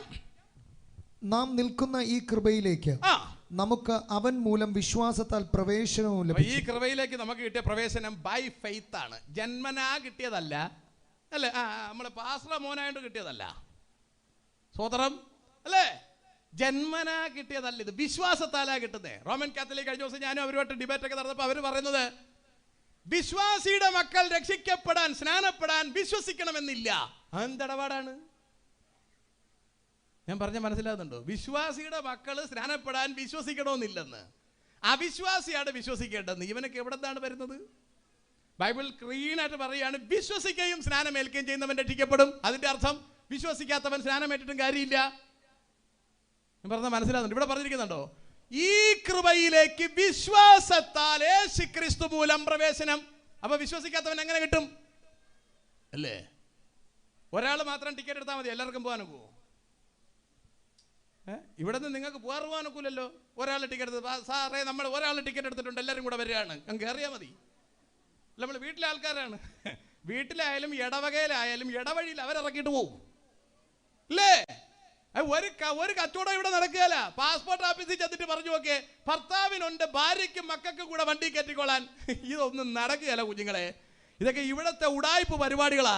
അവൻ രക്ഷിക്കപ്പെടണം. ഒരപ്പന് 3 മക്കളുള്ളതിൽ ഒരാൾ 10ാം ക്ലാസ് ജയിച്ചാൽ മതിയോ? ബാക്കി 2നും കൂടെ സർട്ടിഫിക്കറ്റ് കിട്ടുമോ? ഇല്ലല്ലോ. എന്തായാലും എല്ലാവരും സെപ്പറേറ്റ് എടുത്തേ പറ്റുള്ളൂ. കർത്താവ് പറഞ്ഞെന്താണെന്ന് അറിയാവോ? ഞാൻ ജയിച്ചിരിക്കുന്നു, അതുകൊണ്ട് നിങ്ങളും ജയിച്ചു വരാൻ. ഞാൻ ജയിച്ചതിന്റെ കൂടെ കയറി പോരാനല്ല, ഞാൻ ജയിച്ചതുപോലെ നിങ്ങൾ ജയിക്കാൻ. വേണ്ട, ഇവിടെ തൃക്കാക്കര ഭയങ്കര ഇലക്ഷൻ നടന്നു. അല്ലേ? ഒരു ടീമിന് 41 പേരും മറ്റേ ടീമിന് 99 പേരും നിൽക്കുകയാണ്. അപ്പൊ 99 പേര് ഉള്ള MLA-മാരുള്ള ഒരു 100 ആക്കാൻ നിൽക്കുക. എന്നാ പറയാത്ത എന്താ, നമ്മൾ 99 എണ്ണം ഉണ്ടല്ലോ, ഒരാൾ നമ്മളവിടെ കയറി പോരെ, എന്താ വരാത്ത? അങ്ങനെ പറ്റൂല. ചെന്ന് നിന്ന് ജയിച്ചു വന്നാലേ പറ്റുള്ളൂ. നിന്ന് ജയിച്ചേ കയറി വരാൻ നോക്കൂ. തോറ്റുപോയാൽ വീട്ടിലിരിക്കാം. പക്ഷെ എന്റെ ഭർത്താവ് MLA എന്താണ്, അതിന്റെ പെൻഷൻ കിട്ടും, വിധവാ പെൻഷൻ, അത് വാങ്ങിച്ചോണ്ട് വീട്ടിൽ ഇരിക്കുക. ഞാൻ പറഞ്ഞ മനസ്സിലാകുന്നുണ്ടോ? നാട്ടിലെ MLA ആവാൻ നിന്ന് മത്സരിച്ച് ജയിക്കണമെങ്കിൽ സ്വർഗരാജ്യത്തിൽ പോകാൻ ഒരാൾ വിശ്വസിച്ചാൽ പോരാ. Each and everyone has to believe. ഓരോരുത്തരും വിശ്വസിക്കണം, യേശു എനിക്ക് വേണ്ടി മരിച്ചു എന്ന്, യേശു എന്റെ രക്ഷകനെന്ന്, യേശു എനിക്ക് വേണ്ടി വീണ്ടും വരുമെന്ന് നമ്മൾ ഓരോരുത്തരും ഏറ്റു പറയണം.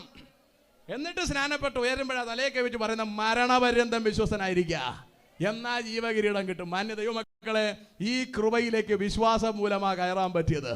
നമുക്ക് വേണ്ടി കർത്താവ് ഒരുക്കി വെച്ചിരിക്കുന്ന സ്വർഗരാജ്യത്തിൽ എത്തുന്നത് വിശ്വാസം മൂലമാണ്.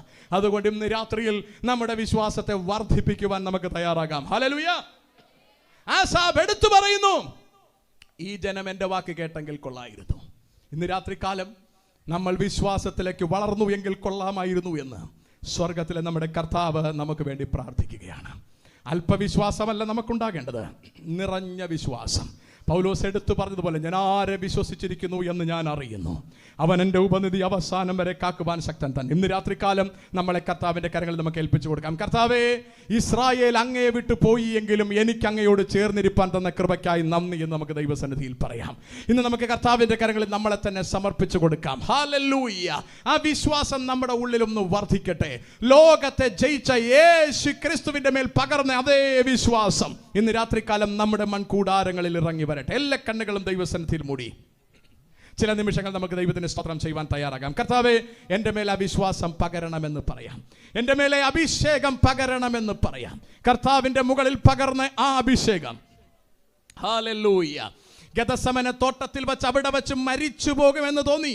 കർത്താവ്, എൻ്റെ പ്രാണൻ ഇവിടെ നശിച്ചു പോകുമെന്ന് തോന്നുന്ന കരച്ചിൽ കരയുമ്പോൾ പരിശുദ്ധാത്മാവ് അവന്റെ മേൽ വന്നവനെ ശക്തിപ്പെടുത്തിയതുപോലെ നിങ്ങളുടെ പ്രതിസന്ധികൾ നിങ്ങൾ ക്ഷീണിച്ചിരിക്കുകയാണോ?